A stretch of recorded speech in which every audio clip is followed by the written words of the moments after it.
jump all over Elon's bits. They said it. In the Wall Street Journal article, they said that. In the Wall Street Journal article that I posted, so I don't really give a fuck what you said. You said the article that I posted, they said that. You didn't read it. So again, he didn't read it. He probably can't read. It's too dry. Hey, dipshit, you can't fucking read. Like, go be the housewife to your bitch of a wife that sits there and makes the money. Go do that. I'm glad you paid yourself. $13 billion to buy it. Jesus Christ. Yes, if you borrow. So here's the thing. They will jump all over his dick to finance any deal that Elon Musk punches. If you borrow all of this money, this is like the part of having debt, right? You can't just like do whatever you want. If you purchase it outright, you can do whatever you want. Not too much on the spouses, y'all. But once you have the debt, then you are beholden to the banks to make enough money to service your debt. He owes $1.5 billion every year for this thing, right? Hold on, and he's lost 50% of the revenue. Could he be leveraging debt? Do you even know what that means? Nope, he doesn't. Leveraging debt. Like he learned it on Twitter. Hold on. Like grabbing money from one area, putting it somewhere else, where that's somewhere else over there making more money than your debt eventually. Hold you need to on, have bro. cash flow to pay off the debt. You don't know how to pay off. So when you borrow that, hold on. So right. So when you borrow this money against this, and you're making more money over there to pay back these people over here, right? That's leveraging debt. It's not your fucking money. So if you take $10,000 from one banking institution and pay them 2%, and you go give it to another banking institution and get 15% back from it, you're not using your money. That's how you leverage debt. That's how you leverage debt, dum-dum. No, you can't do that. Yeah, he's not. Idiot, what a fucking idiot! You really can't do that, bro. I'm literally doing it right now. Wait a minute. You can do that, though. I'm doing it right now. Wait a minute. He doesn't have $10,000 of debt. He has syndicated debt from multiple institutions, right? That doesn't mean single anything. bank. What the fuck does that mean? JP Morgan. He's got like five bankers who pulled together that kind of money. What does that mean? Wait a minute. He ain't gonna be able to just go to another bank and get another $13 billion to pay off this $13 billion. Donald Trump did it with 4 banks. Now with billions of dollars, he did it. No, he didn't. He didn't do it with billions of dollars. What are you talking about? He was with Deutsche Bank. Not with billions of dollars, fam. Did y'all even read the article? This is hung debt, which is damaging the balance sheets of these banks. This is big time debt. These big institutions are having a problem with this debt. It is not like it's not like small dollars. They are hurting because they have this debt on their book. I think he understands how debt works. I think y'all are underestimating the amount of debt we're talking about here. Hey, you know what? $100 million and a few billion is a whole different. You can't fucking do shit. I beat your ass yesterday. I beat your ass today, and you and Thug are the same fucking things. All you did was attack my family. All you ever do is throw that shit. Fucking and then river, you get mad when I call you a nigger housewife because both of you are a fucking river. That's what you are. You honky bitch boy. You fucking pieces of shit. You honky bitch boy. You cry me a fucking river. My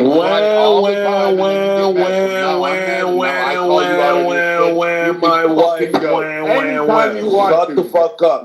If you don't want to be disrespected, don't disrespect people unprompted. Right? I'm going to fucking do it. Don't disrespect people unprompted. If you don't want to be disrespected, you piece of shit. You should be. That's all. I hope you are. That's all. If you don't want to be disrespected. You don't want anyone talking about your family. Well, you already do all the fucking time. Yeah, bro, that's all it is. Don't be a bitch. Don't be a I apologize the first time. I give you a message. I'm sorry. I apologize the first time. Yesterday. I apologize the first time because I felt bad about it. Then you did that bullshit the other day. Now I don't give a fuck. Fuck you and your dead wife. Fuck you and your mom. Fuck that bitch. Fuck that dead wife you have there, nigga. I don't care. Cry me a fucking river, nigga. You wanna fucking be a cry bully, bro? Cry me a river. Fuck your wife. Fuck your wife. Fuck your wife, nigga. Cry me a river. Fuck your wife. Louis, let me get in here. Let me just say, Brad has never received an apology from me for anything. And he never will. No, I apologized the first time because I felt bad, but like after the shit the other day, fuck this nigga, yo. Fuck both of you. I'll take both of you. Fuck your wife, dog. I don't care. I don't care. You don't fucking work. Fuck your wife. Fuck your wife. Fuck your wife. Fuck your wife, dog. He's the one wearing the fake. Yeah, your wife Louis, you're a bitch nigga. Louis, you're a bitch nigga. You're a Section 8 nigga. You're a Section 8 nigga. That's what worry about you. Louis, you're a Section 8 nigga. You need food, bitch. You need food, bitch. Ugly ass nigga. That's what you're talking about. Your wife is dead. My girl's alive. Louis is a Section 8 nigga. I'm sorry, Brad. How's that? You're getting your revelation. I'm sorry, Brad. My girl is alive. Good little boy. Yeah, Good little boy, Louis. My girl is alive and well. I'm sorry about that. I'm sorry. Order in the court. Order in the court. I know that hurts you. At the end of the day, I know it hurts you that I can hug my girl and kiss her on the mouth. Yeah, I can hug and kiss my girl and say, I love you, baby, and look into her eyes. I could look into my girl's eyes. What about you, Are Brad? any of the mods here? Can I could look into her eyes. Can you, Brad? No, they don't. Louis, can you look into your girl's eyes, Brad? Incredibly, And hug her and tell her you love her? and you're being an incredibly big asshole right now. You're violating like one of the first rules of talking, which is not bringing up other people's families. Marsha, shut your ugly ass up, bitch. You look like a pancake. I don't care. Don't be an asshole to my friend not too much who lost on his Mark. wife and mourns her. Nobody can attack Do Mark. not do that to him. Marshall, you don't look like a pancake. Nah. I do look a little pink in my picture. I'm a little more tan now. Been out in the sun for a while. Nah, you look like a waffle. That's what I was gonna say. More like a waffle. I mean, it maybe just so happens to help that I enjoy Belgian waffles. They're quite Marshall, you look like a French anyway, toast. let's get back. Belgian waffles are indeed tasty, Marshall. You guys are hilarious. So if you own a business outright, you can run it any way that you want, right? You don't have to maximize profits. It's not required. But if you have debt, it is required that you generate. Like you kind of got to run your business for the banks until your debt's paid off, right? You got to run a business that makes enough money to service that debt and to pay your people. Make the layup. And it doesn't seem like that's what Elon is doing, right? They've lost an enormous amount of revenue. And this whole making it a free speech space is the problem, right? Because advertisers don't want to be in spaces with Nazis, right? They just don't. So when you allow Nazis on your site, you're no longer able to monetize the site to the same effect because the big players don't want that stuff to be present. And the issue is like Elon Musk told the advertisers to go fuck themselves. Do y'all remember that? And now he's suing them because they've decided not to advertise on X, as if they have an obligation to advertise on X. It's very communistic. It's very strange. They can choose to spend their money wherever they want, however they want. They can boycott if they want. A boycott is legal, right? And I thought Truth Social was the answer to free speech. Yeah, if they did decide to boycott Elon, as he claims, that's legal. You can't make them not boycott you. This is a problem. Just to what the deal was. So Elon Musk had to place the shares that he was putting up in escrow. So he no longer has, it's sitting with a third party. So no, he can't just take those shares out and bring them to another bank to get a loan because the shares that are responsible for this deal, the bank has them in escrow. They're collateral assets, right? And number two, Elon had to personally guarantee a bunch of this debt. So it's not even protected by the veil of a corporation. He had to personally guarantee it in order to get this size of a loan. This is an enormous loan, y'all. It's very, very big. So the banks are doing everything to make sure they get their money. They're not going to let you play these games. You're not talking about $50,000. He's not going to get, all he's going to do is make his money off of those shares, leverage those shares again, and then pay back whatever little bit he can. How can he leverage it again if they're essentially collateral on this current deal? Well, shares are always collateral. Right, but I'm saying. So again, I'm just trying to understand it, right? So let's say I got 1,000 shares, right, and I take 500 of those shares to pull a loan out, right, to use those shares as leverage or collateral for that loan A, right? Mm-hmm. I can't take that same 500 shares and take another loan out and use it as leverage or collateral. Yeah, you can't do that. No, you can't. Yes, you can. No, you can't because, dude, they do it all the time. no, you cannot. If you default on both of those loans, the bank's not going to do that. That's not. So you're looking. That's like twice. You cannot do that. Right. You can't do that. Lion, That's not what Lion, in layman's terms. Right, right. Leveraging is borrowing against future profit. If your company is not profitable, they're not going to lend you the money. For instance, when you go to the bank, you're going to tell them, this is what I'm expecting to make for this year. My company is looking good. I'm going to be making $1 million, right? Now, I need to borrow $500,000 in order to keep growing the business. They will look at your spreadsheet and they say, okay, great. There's profit coming in. Then we're going to give you the debt. That's leveraging of debt. If your company is losing money, you cannot borrow money. Yeah, that would make sense. If that were the case, if you could do that, you could be able to just borrow and borrow and borrow and borrow and borrow. 10, 12 banks off the same shares, right?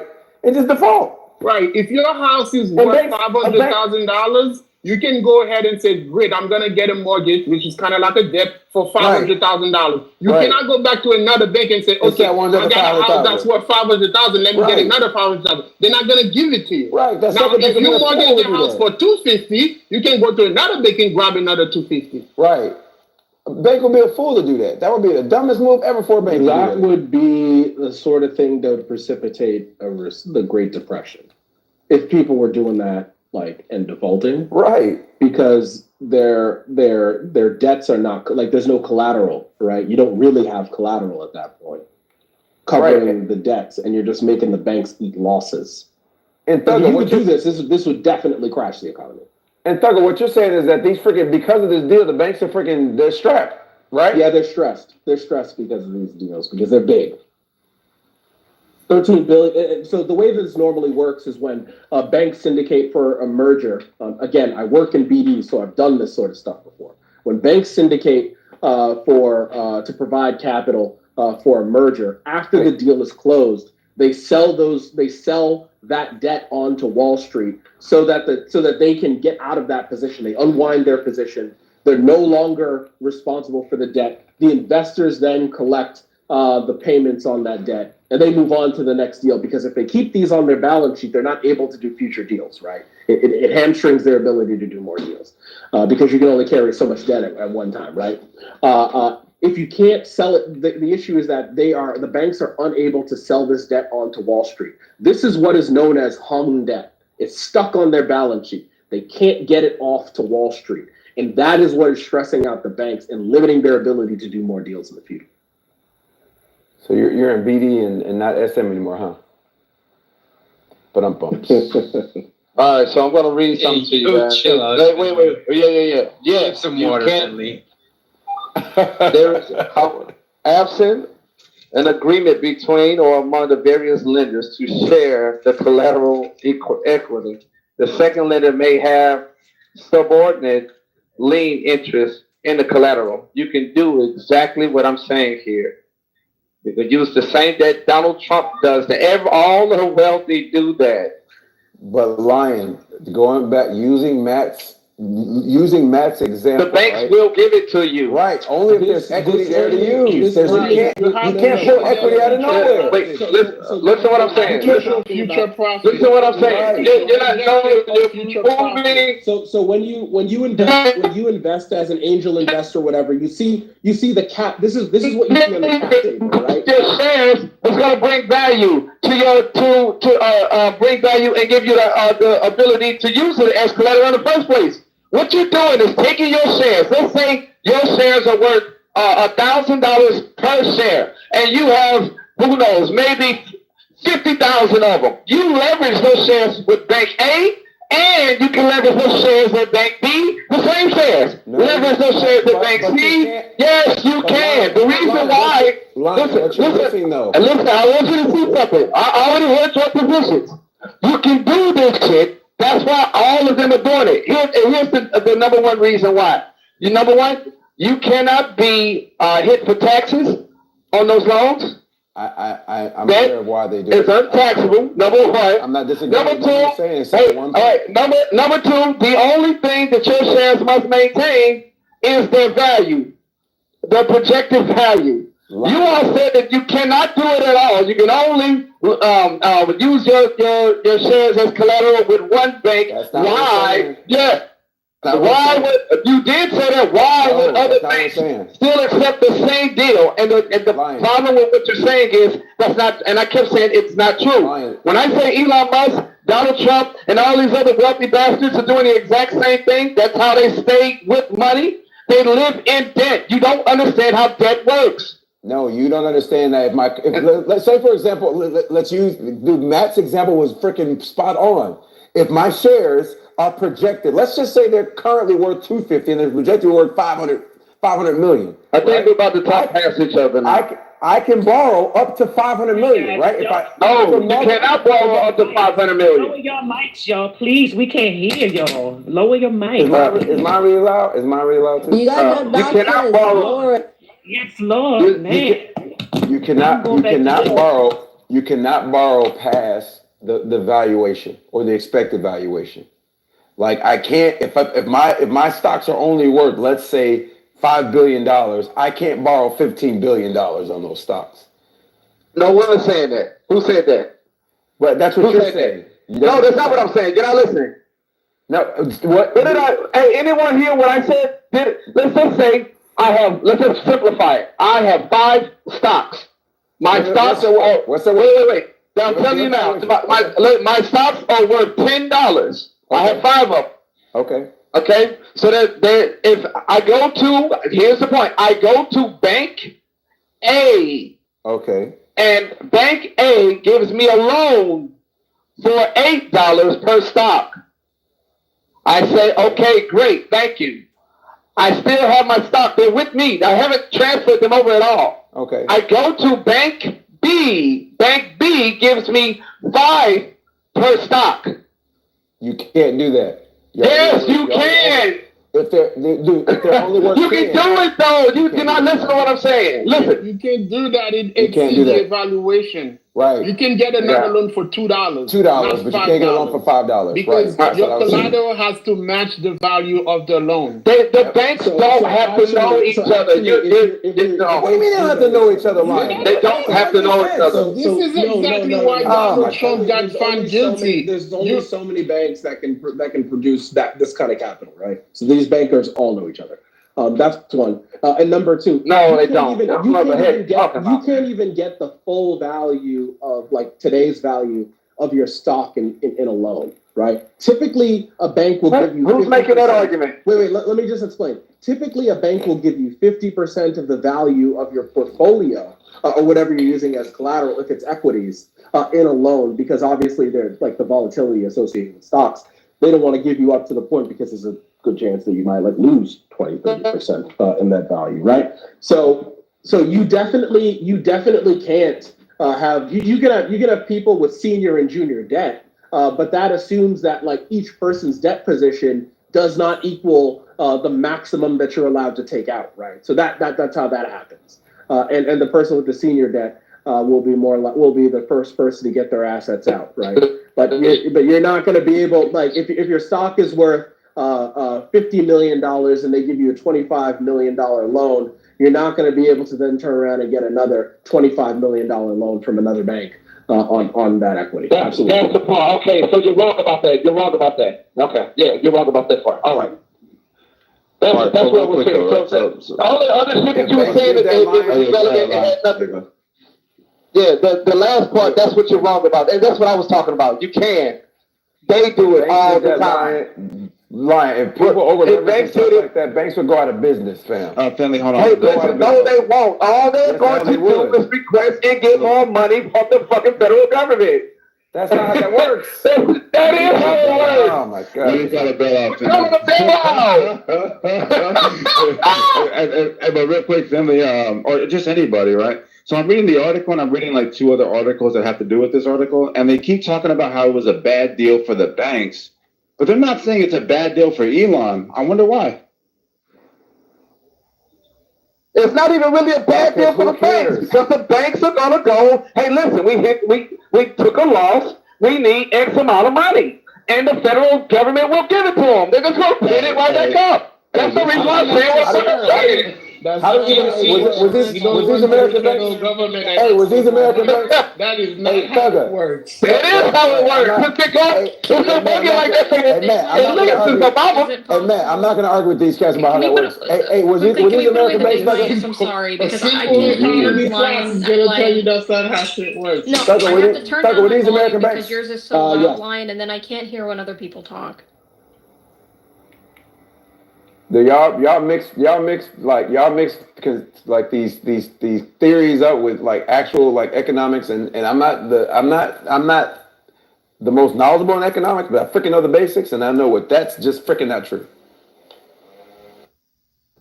What happened under Obama? So it was because one person took out a big loan, or was it because major corporations were about to because all of them do it. That's not how they do it. That's not the all of them do it. All of them do it. Government bought shares in this company. Right. That is not how the car companies got loans. Right. Car companies got loans. Right. Listen, slow your dumb ass down. Car companies got loans.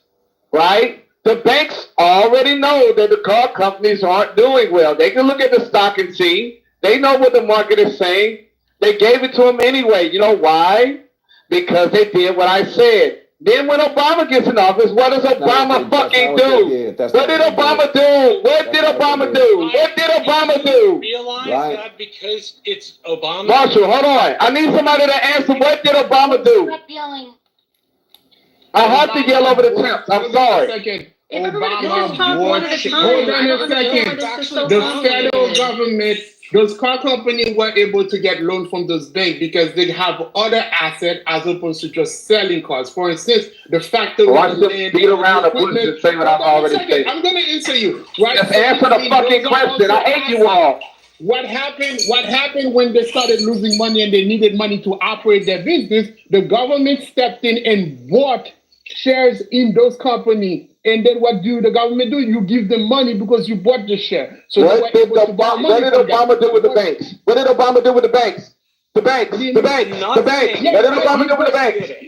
The bailout was something that was totally Thank you. Somebody said it. I hate how you all just don't want to admit that they're fucking wrong. Because you're conflating three different stories. It's not the same. It's the same fucking thing.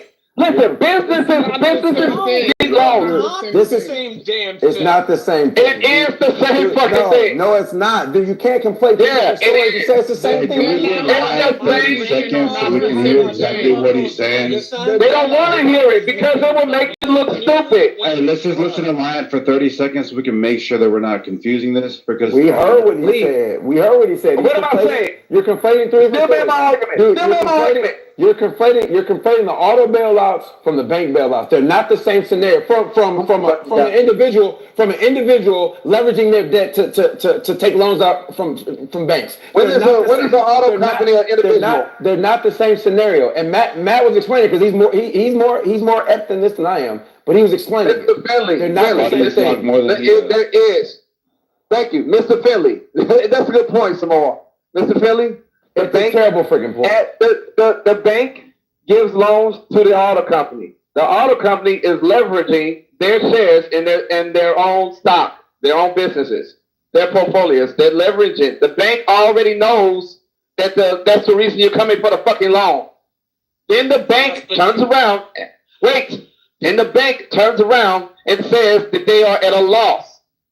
Then the government turns around and gives the bank more money. They bailed them out. Oh my God. Just shut your dumb asses up, man. All right, I'm done talking to you, Temps. No, the government gives them the money. The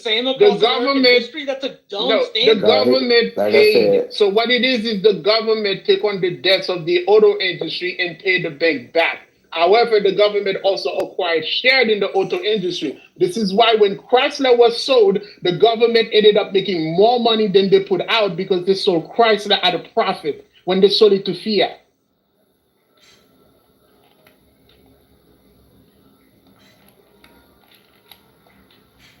Did the banks get paid back? Yes or no, Matt? Yes, the bank got paid back. Okay, thank you so much. I appreciate it. I mean, because they sold out of profit. If they didn't sell out of profit, the bank would have lost money. But then again, if the federal government is going to secure a loan, the government can just use our tax dollars and pay the bank back. Did the car company pay them back?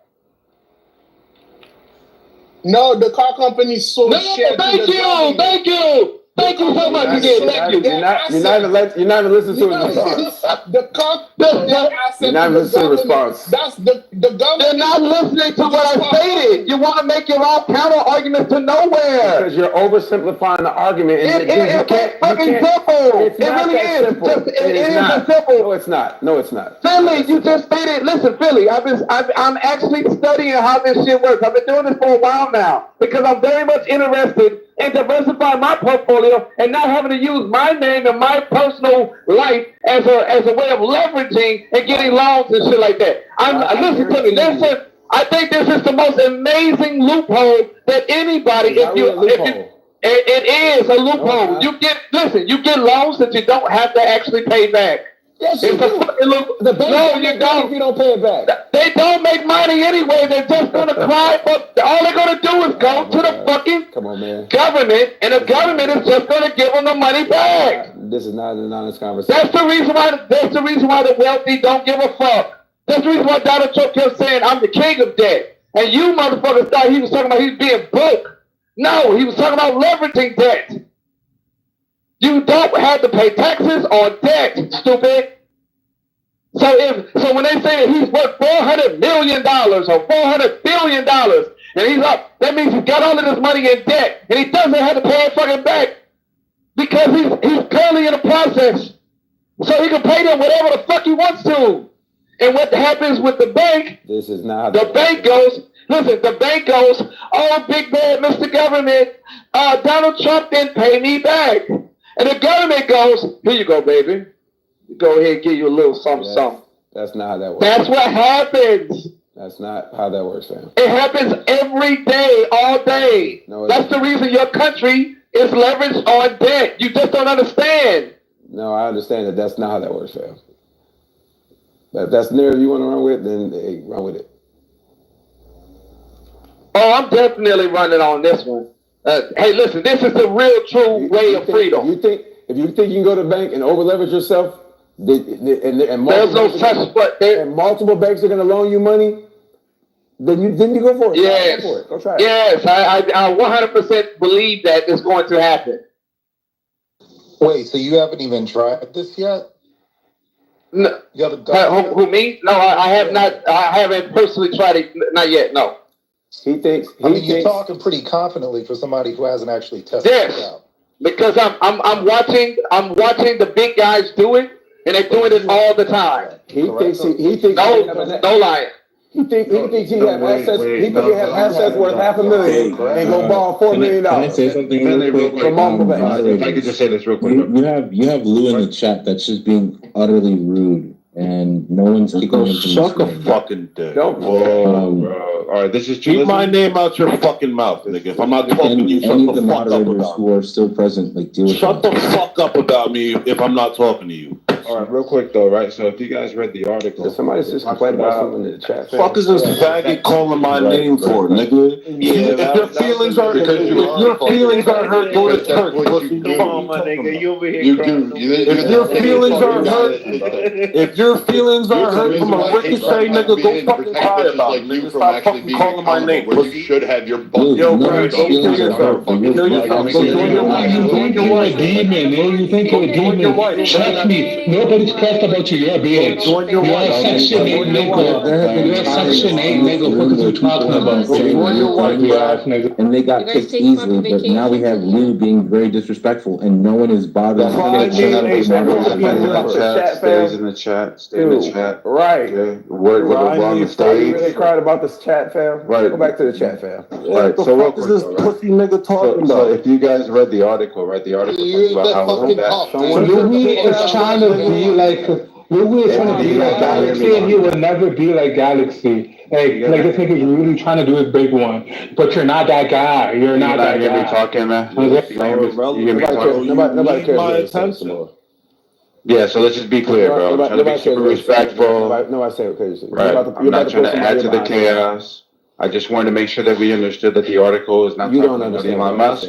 The article is talking about how the banks took a bad deal and how they took, just relax, they took $13 billion on through like 7 different banks, right? And that the problem that they're having is they couldn't offset the debt to collect fees like they normally would. So this is a bad deal for them. That's what Thugger said, fam. Right, that's what Thugger said. Hold on. That's exactly what Thugger said. Hold on, Finley. What everybody jumped to is how Elon Musk was bad. Oh, because we believe it's a bad business. Hey, relax. They're not saying that Elon Musk is not paying the fees that he's responsible for paying, is he? Let's create a new narrative. Let's create a new narrative. So we always hear, right? And I just want to make it broad because I know that you're a little myopic when it comes to these types of topics. We always think about the banks. Just hold on, man. You gotta be quiet, bro. So when we were talking about Donald Trump and the banks, as far as what he was charged civilly about inflating his values and all this stuff, so he can get a better deal with the banks. Now we're gonna have a separate argument. Okay. Everybody was talking about how the banks, how Donald Trump defrauded these big time moguls, right? And you're looking at another rich and powerful dude get one over on the banks, and it's like, when did you guys become? What a fucking. Hey, bro. It is the same thing. Hey, bro. Hey, bro. Dude, it's not. So in the Donald Trump example, he literally. Hey, can you be quiet for like 30 seconds until I finish? In the Donald Trump example, he literally defrauded the bank. Hey, can you wait 30 seconds? So it was a crime. That was a crime, fam. Yeah, hold on, bro. He did not defraud the banks. He did defraud the banks. Can you wait 30 seconds until I'm done? I don't know what you're talking about. Finance. This is actually they don't know about finance or freaking law. This is crazy. I hear you talking, but let me finish what I'm saying, so then you can respond to it, so we don't have this stupid ankle biting stuff. Continue your fake narrative. All right, real quick. So when Donald Trump was negotiating with the banks, he's like, hey, I want this money. They're like, this and this. What do you have? He says, these are how much my assets are worth. Now, the bank has the responsibility to send appraisers out to make sure that that's exactly what it is. They chose not to because of who he was, what his brand was. Now what happened, but go ahead. Bro, that's exactly what they testified to in his trial, bro. Nope. Now what happened? You hear that? Hey, Matt, do you hear that, man? That is what happened. Wasn't one of the hold on. Go ahead, Smart. The banks literally got on the stand and testified that they didn't care. In their emails, they talked about how he was a whale and how their bank needed his business and the clout. They didn't care about any of that. That's what they testified to under oath, Finley. So when you say no, that's not what happened, just shut the frick up, bro. And then after that, when the banks declare it as a loss, what does the government do? Hey, Simone. When the banks declare that, when the banks declare that they taken a loss, what does the government do? For any business, they don't always bail them out, man. What is it called? Is it called a write-off? They don't. That's exactly what it is, bro. That's not a write-off. Is not the government bailing them out. What are y'all talking about? Jesus Christ! So in the Trump example. Oh my God, man! In the Trump example, he did lie and defraud the banks. However, that's stupid, bro. Y'all don't know money. However, the banks didn't cry wolf. But he lied about first of all, he lied about the value, the size of his property to overvalue it, right? And wasn't there a guy? Bro, there was a guy in on the government sticking their nose into, like, for example, Finley. If you and I are making a deal and the government comes in, even though we're arguing philosophy versus law. No. Argue philosophy. This is the problem. Is that this is your philosophy versus the freaking law? Some more. Everybody witnessing what's happening? Some more, because dude, y'all not being honest. Y'all not being honest. How do you know we're not being honest? If you yourself already said that you're not that deep into financing. I also said I understand the basics, right? Dude, y'all not being honest. Y'all are conflating 3 different stories and making them seem like it's the same narrative. That's what y'all doing. Hey, let me talk to Matt. They are conflating stories. Right. So hold on a second. Matt, let me just. I haven't finished the sentence, Matt. I heard what you said. How could you hear it when I didn't finish the sentence because he was talking? The reason the Donald Trump. Hold on. How did you hear what I said if I didn't finish what I said? Go ahead, bro. Because they heard what they want to hear. Thank you, real quick, right? So what I'm saying is the banks in both of these situations, right, are being protected by the government or by the Thank you. right? Both banks in these situations. And they're going to get paid by the government. But no, hold on. And what I mean by protected is I'm talking about media coverage. These people are coming out and they're demonizing Donald Trump and Elon Musk for doing what everybody else is doing. So notice the point I'm making right now is that you're seeing this mass media coverage of how it was so immoral to offend these two banks when just 15 years ago it was the war on banks. We were all going so after the idea, hold on a second, please. Can I rebut it? Matt, you got it. Can I rebut it? Can I rebut some more? Remember Obama was mad at Citibank? You're forgetting about the subsidies that also were circumvented into the auto industry. Yes, the banks the government gave money to the auto industries, and yes, the auto industries paid back that exact loan plus interest. However, what they also got were subsidies into new projects, such as green new energy. Now we're having a whole different philosophical argument. But the government gives subsidies all the time. Fucking chaos, chill, or whatever your fucking name is. Chill. That's mad. Whatever. Fucking meth on head. You got Louis and this fucking idiot.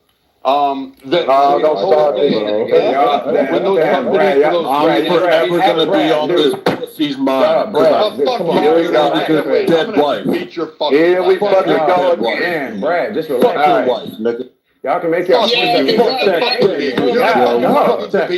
fucking God, you fucking black piece of shit. Oh my fucking God. Can we have a conversation? Thank you, man. This is childish. It's super childish. I think Samoa's definition of protection, I don't actually agree with that in the financial way. That's not what protection is by the government toward the bank. Protection toward the bank is when the government guarantees the loan. Bro? Hold on a second. So you described that, i.e. the way the media is portrayed. I'm not talking about media and sensationalism. We can look at those deals and say, okay, what Donald Trump did and what made it a crime is because he inflated the evaluation of a product in order to get a loan. If you've ever taken a loan, hold on a second, sir. Hold on a second. If you've ever taken a loan, you will know that that is written in the fine print that you cannot inflate your asset in order to get the loan. That's where the defrauding part came from. Now, I will say that the bank came out. I think Joshua Bank came out and said, "Listen, we got our money back. He paid us back with the interest." That is, you still committed the crime, although you didn't right by the bank. We didn't care about any of that. That's why they just because Samoa, if I punch you in the face, you don't care. The police is still gonna arrest me. It doesn't matter whether you care or not. The crime is the crime. The crime is the crime. Now, once again, the whole Donald Trump thing, that's not part of the conversation we are having today. What we are having today is a question of you are leveraging debt in order to grow your company. That is allowable. As far as Elon Musk is concerned, it may not be a loss to him, but it is a loss to the bank. Furthermore, if Twitter was profitable, the bank would not be crying right now. If Elon Musk, I don't know if he defaulted on the loan or not, right? But we hear the banks are saying it is a bad deal. It's a bad deal because they're not making money on the product that they backed. Right, and that is Twitter. They're not making money on Twitter. Whether or not Elon Musk is doing shady, I don't want to say shady. Whether Elon Musk is taking from pocket left. Hold on, can I finish? Can I just finish, please? I'm almost done. Going and you interrupt everybody else, and then you want this. Right, I just want to ask you a Matt shouldn't interrupt anybody. That was me. Yeah, hold on. All right, so Matt, so if you borrowed money from the bank and you open up the company, you're only paying what it was you agreed to pay. Interrupting, bro. Relax, bro. You're just prolonging this shit, bro. So you go get money from the bank, and then they say you pay this much interest on this amount of money. You don't get any more money if my business is super freaking successful or super freaking bad. You get what the hell we negotiated when you gave me the damn money. What are you talking about? When you borrow money with interest. The banks are not getting the interest on the money. I.e., when the collateral is the collateral, then you have to pay interest on the money that you borrow against that collateral. So you have to pay what's called a service fee, and then you have to make your monthly payment, right? The bank is not getting that money. And that's why I said that. Who told you that? Because the money, Matt, you're actually who told you that? The government bailed out banks and bailed out the money. I'm not talking about the government. I'm talking about the Elon Musk. Yes. Hold on, stop. So the government bailed out both the banks and the auto industry. What ended up happening is the auto industry got that money, they invested it, they did stock buybacks, a lot of fucking stock buybacks. Thank you. And they did a whole lot of other shit that helped them. They didn't really necessarily just fucking use that money to help prolific, create jobs, or bring the American middle class back to the. We're not talking about. That's not what we're arguing. That's not what we're arguing, though. That's not what we're arguing. Banks also got bailed out, and then what? Real quick, Brad. But that's not what we're arguing, though, Brad. Finley, shut. You can't even understand what I'm saying if you're not. But Brad, I'm trying. Listen, I'm trying to get you on the subject. I'm trying to get you on the subject. No. I'm trying to get you on the subject so you can at least address the subject. Through and say cry. I'm not I'm just trying to get you on the subject, Brad. That's all I'm trying to do. Niggerosity is off the chain. Dude. Now I'm an N-word. That's what we're going to that? We're going to that? I'm ready all day. Right? I'm dude, because you're angry. I'm not. You're angry. You're angry. What he said. He said my N-word-ocity. I can hear. He said the N-word-ocity. And that's not you. That's a behavior. He said N-word-ocity. He said N-word-ocity, and I heard him. For the record, and it was unnecessary. Let it go. No, but Nathan, I'm just trying to clarify something for the record. I don't talk about this nigga until he calls my name. Started off talking about. Okay. We move on. Let's move on. Let's get back to the conversation. Yeah, that's cool. All I'm saying is when he starts calling my name, I'm gonna talk about his dead wife. Let's move on every time. So if you don't want your dead wife brought up, stop talking about it. Hey, you know what? Keep my name out your mouth. I know I'll keep talking about that. I hope they're fucking getting decrepit bitch. What he needs to do is I'm gonna keep talking about fucking cancer-ridden, dying in front of you, and I'm gonna stand over you and laugh while smacking this shit. Oh my God! You too angry, bro. You too angry. So if we could just say this to Matt real quick, and this is the point of contention.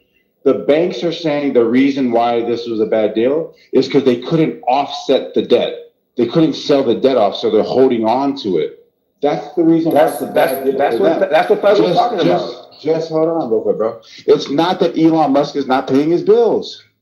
Okay, so Elon Musk is paying his bills. So when Matt said okay, hold on a second. No, I was under the impression that there was default. No, if I was wrong, I was wrong. I was under the impression that there was defaulting of the loan, resulting in the bank saying that it was a bad deal. It was a bad deal to them. Now, yeah, that is a correct thing. Like, I don't know if people are in the housing market. When you get your mortgage, that mortgage gets sold to a bigger bank. Right. That's how mortgage company make money. Right. And I guess it was such a big thing, but now we need to ask ourselves, why is it that the bank cannot sell their whatever the thing is on Twitter? It is because Twitter is not profitable. Now, because Twitter is not profitable, bigger banks are looking at it and said, okay, if we buy that debt from you, there's a chance that we might not make our money back. So now Twitter is not profitable. Now, we don't know why Elon bought Twitter for. Maybe he bought it just for bragging rights. He said it. Put it in the chat. But so he didn't buy it to make money. He bought it to lose money. Right. Oh, okay, cool. He counts himself as the king of free speech. Right. If him losing money on Twitter makes him happy, then hey, I'm happy for him. Right. And our opinions of it, our opinions was that it was a bad deal. That's what we're saying. Yeah, and what I'm saying is it's only a bad deal if that's the only deal. It was a beautiful deal. Can I if that's his, wait, hold on. If that's you hold on. I yield it to you. Right. You hold on for a second. I yield it to you. What did I just say, bro? It's a bad deal if that's the only deal that he has. But if he's making hella money and all these other veterans of the industry, then therefore he's actually a successful person. I yielded. I don't care. Just be quiet. All right? No, you be quiet. No, you quiet. I yielded to you, right? No, you relax. This nigga I fucking yielded. is just out of control. I yielded. Right? I yielded. Brother, then do it. Dude, I yielded. Don't tell us you do it. Just do it. So it was a second. It was our opinion, right? Thugger was making the argument about how it was a bad deal for the banks. That was his whole argument, right? No, he's saying it's a bad deal for Elon Musk. No, he didn't. No, he wasn't. He was saying it was a bad deal for the banks because he kept bringing up. He said, "Dude, what about the banks?" He kept bringing it up, right? Louis and myself said it was a bad financial deal for Elon Musk, right? And then we got into this whole philosophical argument about leveraging debt and bank bailouts, which was not even on the freaking original point. You're saying it's philosophical and it's not. And then y'all got in this whole philosophical argument about bank bailouts and rich people using banks and over leveraging themselves. They do it all the time. And y'all are taking three different scenarios and freaking piling it into one. And the Elon Musk scenario is totally different than what Trump did. They're not even the same. They're exactly the same. They're not exactly the same. They are. Dude, Trump lied about his freaking assets to borrow money from the bank. Elon Musk used his, listen to what I'm saying. Elon Musk used his stock and the value of his stock to get lost. Donald Trump used his assets and the value of his assets to get lost. What is the fucking difference? No, this is the difference. Elon Musk used the true evaluation of his company to get the loan. Donald Trump said, hold on a second. Donald Trump inflated the value of his corporation. For instance, there was one apartment that he listed. That apartment was worth, I think, like $50 million, when in reality, the apartment was worth $10 million. That is an inflation of the asset. You cannot go to a bank and say your house is worth $1 million when your house is actually evaluated for $300,000. Hold on a second.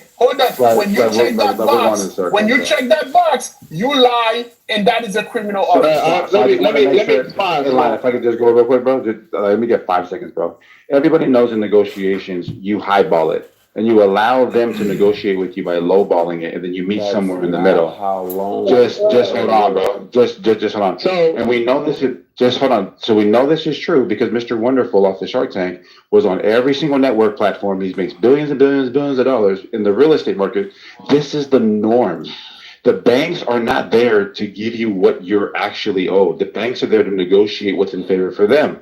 So when you come in and you say, hey, this is worth this amount, they have to spend money on their resources for their appraisers to go out there, get a number, and then sit at the negotiation table and say, no, well, this is what we think it is. Okay, where are we going to agree? What the bank is saying is, we don't even want to do that process, dude. We don't even care. We just need this guy. That's not what the bank said. They have it in email correspondence back and forth, and they testify it. Katina passages. He's going to see apostolic interpretation of these passages for his argument in the book of Romans. Likewise, as part of his argument in Romans 9, where he only takes one half of a verse. It's not quoting the entire verse, just a snippet of it. So I go, that's not okay, fair. That's not what I'm contending with. I'm not saying that particular illustration, but it's parallel to what you just brought up. As if you have to, when anyone makes a snippet quote, you got to be bringing the entire chapter in as if against God's will, or you're into the secular world who's abused every person of color in this world. Okay, thank you. I just want to push back on the 2005, the rabbi mentioned. Those who were kicked out, those Israelis who were kicked out of Gaza, were illegal settlers in the first place. Just like there are close to 700,000 illegal settlers right now in West Bank. Okay? So they had to be, listen, no, Rabbi, you don't get to intervene. I shut up when you were speaking and you're going to do, shut up then. So those were illegal settlers, and they were pulled out of Gaza by the Israeli government in 2005. So when you come and claim that those who are living there want to come back to that land, that's a total lie, unbecoming of a religious person. That's a total lie. They were illegal settlers, just like you have illegal settlers in the West Bank right now. That's point number one. Point number two, I think the lady said, Princess said that Jews are going to go to Israel. No, that's not happening.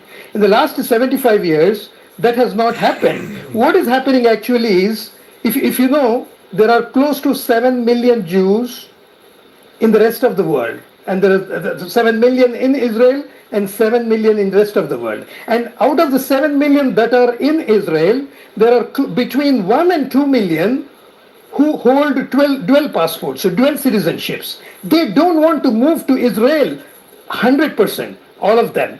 And people keep saying that it's a land for the Jews, it's a homeland for the Jews. Jews don't have a home.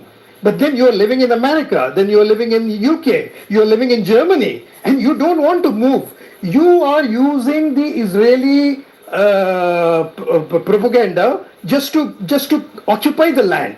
You don't want to move.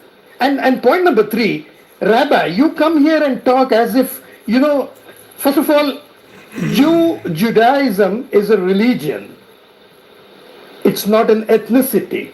So a person born 500 years ago in Poland, and if his descendants move into Israel today on the basis of ethnicity, that's total BS. Because an Ashkenazi does not carry the same genes as a Mizrahi. And Rabbi, you were a Christian. You are a Christian living in America, you converted to Judaism, and suddenly you are ethnically a Jew who has whatever you were, but you converted to Judaism, and today, you don't know what I did. Of course, it's in your bio. You encourage people to go and read your bio, and it's in your bio Yeah, you're getting caught. That's why you want me to hurry up. I'm not going to do that. I'm going to take my own time. You don't have to. You just shut up for the moment now. So you were of some other religion. You converted to Judaism in 2013. Then suddenly, all of a sudden, you are also ethnically a Jew. You have more right in that land than those people, the indigenous Palestinians, who have been living there for 1,000 years. Absolutely. Now, tomorrow, if I convert to Judaism, then I become ethnically a Jew, and I have more right in that land. Now, I haven't heard a more crazy shit than this one in my life. You're right. You would. So what's the point? The point is that your religion is not my religion, and my religion is not Journey's religion and Lonzo's religion. So keep your religion at home. You don't have to impose your religion on the world. There are 15 million. Let's take this up. For example, there are close to 2 billion Christians. Imagine all the Christians say that we are all ethnically same, so we are all going to end up in Vatican. Imagine what happens. That's what you people are doing. You people say that you are all ethnically one, all the 15 million Jews in the whole world, and Jewish land, Israel is your land. Okay. What's your point there? What's your point? The point is that's a total lie. Even if it is mentioned in your scriptures, we don't have to agree to it. We don't have to believe in it. Doesn't matter if you agree. You're not supposed to. But God says that in our Torah. So you will come to you will come to my house, for example. If your Torah says that my house is where you are supposed to live, you will come to my house, kick me out, and not expect any resistance. Yes. Okay. That's worse than a Ku Klux Klan white supremacist. That's your opinion. Shit. Okay, no, it's not my opinion. That's the world's opinion. You people are being spat upon everywhere. Oh, okay. This is much. Okay, I would rather. Is, by definition, terrorism. That's. I mean, what do you want to say? This is America. We're taking over. It's not Israel. It's America. We're taking over. Okay. That's Zionist. That is Zionist. Forget about Zionism. Supremacist. That is Zionist. No. Forget about Zionism. America is taking over the Middle East.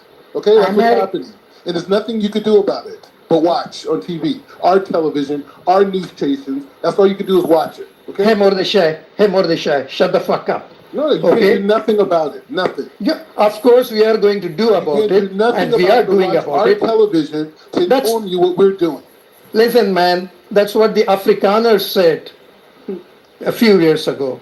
Mm-hmm. Today they are begging to go out. Israel. This is America here in the Middle East, okay? No, this is America. We're here. We're dropping the bombs. You are an Israeli? We're dropping the bombs in Gaza, not the Israelis. Israelis couldn't shoot a bullet without our permission. It's America. We're taking over the Middle East. Stop blaming the Jews. Big Brother is taking over. So what are you going to do about it? No. Now you're changing the goalpost. What are you going to do about it? You can't do nothing. Shit, man, listen to me. That's your literal Zionist, supremacist, colonialist mentality that is speaking. Zionism. I'm an American. You're not an American. You're not an American. We're taking over the Middle East. Nothing to do with Israel. America's taking over the Middle East. So now you want to change your nationality to America. What the reality is. America is taking over the Middle East. You understand? You understand that? America has already taken over the Middle East. No. We're getting rid of the last cancer, Iran. Iran's the last cancer. We're getting rid of them. So now you want to move on to Iran. I agree with Rabbi on this stuff. It's been about Iran from the beginning. It's not about the Ukraine. It's about Putin. Shut up, man. I'm talking about. Shut up all you want. It's happening right now. You can't do nothing about it. Come on. I'm talking about Israel, the occupied. You can talk about Israel, but it's nothing different. Israel can't shoot a bullet without United States permission. No. I disagree with that. Israel does what it wants. If the United States said don't go into Rafah, we went in anyway. Yes, I'm sure. You don't know how this thing works. Then. I can give you a bunch of historical examples. You can talk about historical now. I'm dealing with this in real time. Right now, Israel Biden said don't go into Rafah. We went in anyway. Biden said don't go into Rafah, but we're going in. And they said that for politics. Fool, what are you talking about? So in other words, we don't listen to what United States it's what we say things to little simple people so Biden can play bipartisan. I see. So how do you know what they were secretly saying? Where's your information coming from? Who do you think gave Israel the intelligence of Ishmael who we blew his head off in Iran? Who do you think told him that? Don't you think Mossad said that? The Mossad is there now. The Mossad is there. American intelligence. Actually, I'll tell you, it's the reverse. Israel gives the United States more intelligence. No. It's the other way around. It doesn't work that way. And in fact, Saudi Arabia is the one who told the United States that Iran was attacking, and the United States, Pentagon told Israel. So you think Israel's like some this? Where's your information coming from? I have it the other way around. Is running the whole thing. They come with missiles. Where's your information coming from on this? The source of this Knesset members. Which one? Which one? Which one? I know what the government is. Which Knesset member told you? I dealt with the head of national security. I deal with. Okay, what is his name? What's his name? You can go on my Instagram and see us together. No, I'm asking you right here. No. You can go on my Instagram. No, I'm asking you what your source is. What are you talking about? Source? I'm here. Go and see how many Knesset members on my page. Who told you that the source was America, not Israel? I don't need to tell you shit, white boy. Okay, I don't got to tell you. You don't need to tell me anything, but I'm calling out your lie. That's fine. What lie? You're not here. You have nothing to do with this. The lie is that the source was America. Go and eat your bagel. That's just a personal attack. That's just a personal attack. You said I'm a liar. Yes, I'm saying I don't care what you're lying about the source. I said I exposed your lie. Yes. You didn't expose anything, bro. I live this. I live this. You're on Clubhouse. I live this. Well, tell me what the source is then and prove me wrong. Fuck you. I don't need to tell you nothing. Who are you? F you, that's a personal attack. Who are I'm you? The person Who are you? You're nobody. Go in your little Jewish room and have your little stupid conversation with all the people who don't keep Shabbat. You guys what does that have to do with anything? Non-Shabbat keeping. You can be a Jew keeping Shabbat or not. It doesn't really matter. Okay, so a Jew is a Jew. What I'm saying to you, I'm talking to you. I'm talking to you right now about intelligence. You're changing the subject to Shabbat because you're hiding the fact. No, I'm saying to you, you are in no position to talk to me about nothing. Well, what about intelligence? What about Americans who don't keep Shabbat? Okay, you made a statement. One person in the Israeli cabinet that deals with international affairs. You cannot. Okay. I'll be in just a second, but that's not what we're talking about. I said, okay. So what I'm saying to you is, you made your point. I got it. You made your point. You don't have to talk over me. Who told you that the source? None of your fucking business. Is Iran. Okay. None of your fucking business. Then why should we believe you? Why would I don't care if you believe me or not. Okay, we don't. Done. Okay, good. Who's we? Okay. Are you part of it now? Conversation over. Everybody listening right now doesn't believe you. Fuck you is not really an argument. You're a twerp. You're a twerp. You're a twerp. Okay. All right. So you've lost the argument. I've exposed What argument? I'm not arguing with you. The argument is I'm not arguing with you. I'm not arguing with you, twerp. I'm not arguing. You can call me names if you like, but that doesn't make your argument I'm not arguing with you. Well, you lost. That's why you're not arguing, because you're done.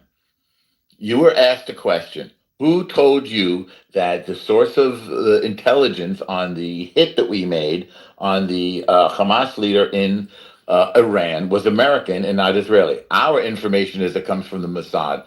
Mossad has numerous agents in Iran. And you said that Israel makes not one move without American approval. And I made the point we make numerous moves without American approval. That's my position. And I gave you a few examples, including Rafah, including 1982 when we took out the Iraqi nuclear reactor, including when we did Stuxnet, which was a cyber attack on the Iranian nuclear installation.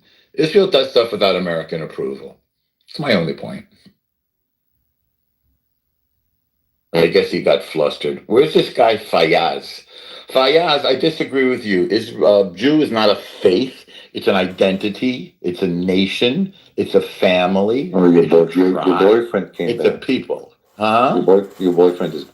He's not my boyfriend. I like girls. I apologize for husband. It's okay. We're not You married. can say daddy. Daddy's better. He's not my daddy either. We're not related. No, I'm your daddy. I'm higher than you. Call me Av. No, you're just another guy on the internet yelling at me. No, I'm much more. names. I'm much more than in an internet. We know that. We know that. Well, for sure. right now you're just. We on the know internet. we know that for sure. We don't know anything. You may know we it, know but that we for do sure. not know it. Rabbi Mordecai is much more than on Clubhouse. Okay, I don't even So know who we're you clear are. on that. We're not clear on anything. You'd have to show me for it to be. Well, clear. you could go and do one simple Google search. Okay. Okay, I'm not. You. So your name is Mordecai what? Bro, I don't play games. Okay, don't play. Hello, games. I'm not playing games. You said Don't play games, What- bro. You follow me on Instagram. Don't play How games. can I look you up without? You follow knowing me your on name? Instagram, bro. Stop playing games. Okay, what is your name? Bro, I'll look you up follow the me on internet. Instagram. Stop playing games. Okay. Okay, I'm not playing a game. Are you ashamed of your name? I thought you're bigger than the internet. Why are you ashamed of who you are? Yeah, I'm really ashamed. Yeah. Okay, if you're not ashamed, what's your name? Bro, fuck you. Okay, well that's just. I'm so tired of these like white people coming around thinking they have some authority. What you're tired of is being exposed. You ain't got no authority, bro. You ain't a part of Israel. You're not a part of Israel. You're not a part of the government. You're not a part of the religious community. I'm just another Jew. I'm just another Jew. I'm a journalist. This black guy is way above you in your religion. Way above you. I don't have a hierarchy. I follow my own rabbi, not you. Exactly, and I'm higher than him. Wait. You don't know who he is. How could you possibly know that? That's just a lie. Rabbi from Timo, are you hiding your real name? Yeah, he's hiding his real name. You're a fraud, sir. Gay. You're a fraud. Yeah, I'm a fraud. You're a grifter. Yeah, I'm a fraud. I'm a fraud. That's correct. You are a fraud. I'm I called you out because now. the white man says so. That's what I am. It has nothing to do with my skin No, color. We're talking words. You sound stupid. This is an audio app. You sound like an arrogant old white man trying to tell me what I should do. That's a personal attack. That's all irrelevant to the conversation. Arrogant ass old white man. This is just personal attack. When you lose an argument, then you make personal. I'm not arguing with you. Well, you what tried. am I arguing with you about? I'll tell you what you argued. You said that Israel doesn't. And I disagreed with you. That has no connection to the community whatsoever. Well, I go to synagogue every day and I put on tefillin. None. Well, putting on tefillin is not a connection. Then you don't know Judaism either, do you? None. Wait a second. You don't think putting on tefillin is Judaism? Mediocre. Well. So it is a connection. So you just reversed yourself. Mediocre. What's the mediocre part? Bagel and lox are mediocre. I told you guys. So what about putting on tefillin? Marriage is gonna fail. I told you guys. Bagel and lox. I'm sorry. Yeah. Bagel and lox. Mediocre. What about tefillin? Wait, no. I told you. What do you think about what? If you're doing tefillin, if you really are doing tefillin every day, I'm proud of you. Yes. Norm, are you from Poland? Norm? What's that? I'm proud of you. Are you from Poland? I'm from Judea. Where are you from? Is that? Judea is the ancient land of Israel. It's the source of the Jewish people. Well, you look like you're kingdom. ancient old by your profile picture, but like your origin. No, that profile picture is pretty young, actually. Looks like you're a failed electrician if I'm looking at your haircut. Well, the electrician is honest work. There's nothing wrong with being an electrician. I didn't say there was something wrong with being an electrician. Neither did I. So we agree. A normal or Norman actually at one time in life was a decent person. He was a. I was a what? He was civil rights activist. He was a true, all true. Yeah, all that. I mean, like, he was at one time during the 60s involved in protests. So he was a decent More guy. like the 70s. More like the 70s. Yeah, I actually exposed cops for doing racial profiling on the New Jersey Turnpike. That's right. I did that. He was an activist at one time, but believe it or not, it's kind of crazy how he is so anti-black now. I'm not anti-black at all. How he said that black people don't deserve a reparation. I didn't say they don't deserve reparations. I said I need to hear the argument. I'll say it. Black people don't deserve reparations. Okay, that's not me. But you realize people like you come on this app and say they're Jewish and make these like racist Well, I statements? don't say I'm Jewish. I was born a Jew. Okay, fair enough. Unlike you, for the record, right? Yeah, to be that's honest. cool. That's cool. It doesn't mean No, it doesn't mean a damn thing. Just for the record. You brought it up because you're a white supremacist. Just another fact. No, you're not. I'm above you. I'm above you. On what scale? I'm above your father. I'm above your grandfather. On what scale are you above? Norm, he means his weight being on your body mass. Yeah. Okay. Yeah. You're above me in what way?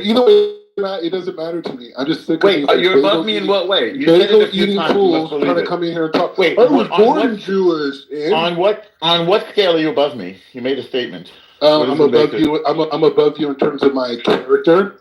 I'm above you.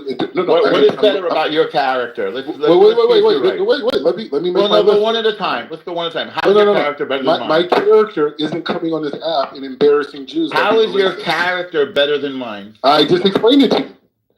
Well, I didn't hear it. Say it again. Because you're running your fat mouth. No, okay? I'm not running my fat mouth. I'm exposing you. Shut up. For being a fraud. Shut up and you learn. How are you fat? Obviously obese. Somebody that's not fat. I bet I weigh less than you. Actually, you sound fatter than me, but that's a separate thing. Well, for sure, you're fatter than me, and I'm better looking. Really? Okay, how tall are you? Let's see. Wait, how tall are you? Tall when he's clearly a practicing rabbi in Israel. I mean, like, it's all over his social media page. I mean, he's a pretty well-known person. Okay, he may be well-known to you. I've never heard of him, nor do I know anything about him. I'm going to ask you a question. No, I'm not a liar. Can I ask a bigger question? Ludwig, this is a question for you. On your first date, do you say this to girls? On my first date, do I say what to girls? No, he said he hates Jews. Ludwig. Yeah. Is this on his first date, he goes, I hate Jews. The trannies are like interrupting all the time. Try again. Where are the trannies? Are you in tranny world right now? You were saying something, Anna? No, I was asking Ludwig a question. Is this how he behaves on first dates with girls? Depending whether I'm taking your mom to a date or not. No, he likes to take people's mothers. That's kind of weird. Well, that's weird. Why do you like to date people's mothers? Can't you get anybody your age? Well, my age is past 40, so I'm very much likely dating women who already have kids. Bro, but my thing is, you come on this app. No, you come on this app. You come on this app and you disrespect black people, right? You say racist things. Oh, me or Christian? You do, right? No, I don't. Never been racist. Ludwig never did that. See, the rabbi, you were the only one on this app who was speaking in terms of color, in terms of skin color. We're taking over. No, you can take over. It doesn't matter. But there was no need for you to attack El Narmo on the basis of his skin color. Don't tell me what to do. Okay? No. I'm just saying. Of course, I don't have to tell you because you are a God man. You're a God man. But there was no need for you to Okay. Let me tell generally. Don't tell me what I need to do. Well, somebody needs to tell you because you're doing the wrong thing. There's no need for anyone to talk about this. There's no need for anyone. L, please, 1 minute. Just give me a second. There's no need for anyone to speak on the basis of the skin, attack anybody on the basis of the skin color. There's no need for that. Okay? And that's what the rabbi has been doing. There's a need for that. No. Very low level. Because there's a sickness that exists in America that has been going on for a long time. And the sickness is people like you, right? Right. Bagel and Locks, and they're trying to. What does bagel and locks mean? What does that mean? No. Well, I'm going to explain it to you, right? If you could shut up, you've already used the term. So I'm going to show you what bagel and locks mean. Hating other Jews is anti-Jewish, by the way. No, it's not. No, it's not. You're fake. Yeah, hating other Jews is anti-Jewish. You're fake. I'm starting to. How can I be fake? I am who I am. You're fake. That's like saying you're a flake. I think you're a flake. You're a fake and a flake. Okay, cool. But the point I'm saying, next topic. You guys come on here. You guys. We've established that you're a phony. Let's go to the next topic. Yeah. Establish it. Yeah. Tell me how I'm a phony. We're done. Tell me how I'm a phony. You said that the United States dictates what Israel does. And when I refuted it, you started calling me names. That makes you a phony? No, bro. If you wait. So you say this is how silly you are. Bro. What I said to you What I said to you was every bullet that Israel shoots has to be cleared through the United States. And that's a lie. That's a lie. No, that's the truth. And then I said, how did you know? And you said, you know somebody in the Knesset. That's and I said, no. It's not just that. So you're full of baloney. The Knesset members, no. The Knesset members debrief us. That's how we know about it. Yeah. Okay? They debrief us. And which one told you this? And not only that. Wait. Not only that. Mm-hmm. I'm a rabbi. No, I'm a rabbi, and I work with IDF soldiers. I'm on the basis. Okay? So when I'm talking about, when I talk, I'm talking from a place of real life examples. No, you're talking out of your shoe. You have no. Listen, what am I talking out of my shoe about? That's what I'm trying to understand. What I just said, every bullet that Israel fires has to be approved by America. That's 100% it does. 100% it does. So what's the basis? Ask Netanyahu. Israel, America hasn't sent us any bombs, and we can't do anything, and Hezbollah is attacking us. Please send us. Excuse me. What is the basis of your claim? Show us. Netanyahu going on TV and saying, America hasn't sent us our weapons. So when America says don't go into Rafah, we go into Rafah anyway. No. America has to play both sides of the coin. They want Rafah, they want Gaza out. See. So why does America want Gaza? Why does America want Hamas out? Well, we just disproved it. Because that's the deal with Saudi Arabia. Okay? Ain't nothing to do with Israel. Israel is just in the middle. I just disproved you easily. What? I easily disproved your claim. What did you disprove? Well, Biden said don't go into Rafah, and we went into Rafah. Okay, so again, what I'm saying to you is, okay, very simple. Okay, I'll give you two examples. Israel here, April 4th. Let's talk about Rafah. Wait, let's talk about Rafah. Okay, you want to talk? Fine. I'll make it simple for your simple mind. Yeah, Biden said don't go into Rafah. We went into Rafah. Rafah is a highly politicized area because that's where the Egyptians were getting the weapons to Hamas, right? So America, trying to play bipartisan, says, Israel, don't go into Rafah, wink, wink, and they go in. Okay, so show me the wink, wink. Bro, I don't just show you anything. You're old. Well, then your claim is spurious then. It's not. I mean, bro. You have no evidence. Bro, anybody who's in Israel would tell you this. You have no evidence that Biden was wink-winking. You just made that up out of your head. That's not Biden. Anthony Blinken. I see. And Biden's not in charge of Blinken now? No, Blinken works directly. Show me your evidence that Blinken wasn't serious. Actually, it was Biden who said don't go into Rafah. So show me the evidence that Biden. No, Blinken told him that not to go. You made a statement. And I refuted you. I don't need to prove anything to you. You're trying to say that this. You're acting like I need to prove something to you. I've already established that I'm above you. So why do I need to prove anything? What does that mean? You decide if you want to take it. In what way are you above me? So see, when I prove you wrong, you say you're above me. It's an empty claim. It's a meaningless claim.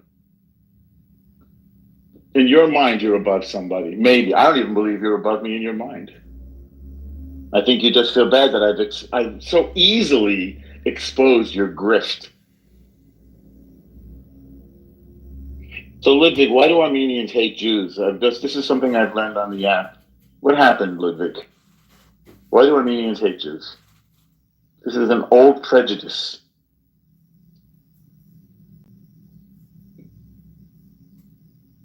I thought this would be a lot more difficult, to be honest. Rabino.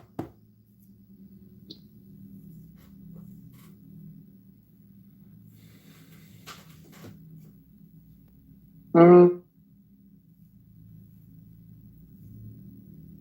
I do gotta say this is the gayest performance I've ever seen in between two Zionists.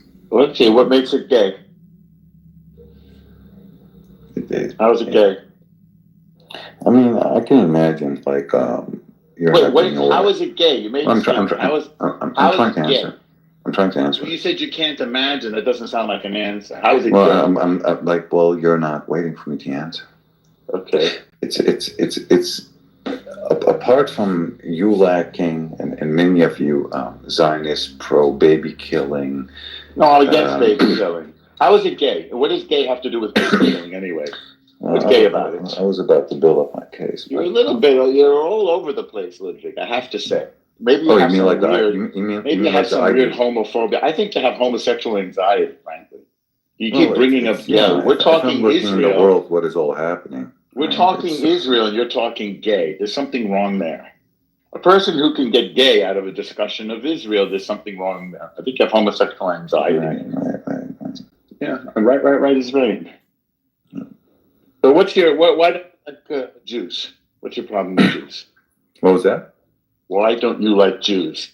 Why do Armenians hate Jews? It's the weirdest thing. It's some weird old prejudice. You want to hear the answer?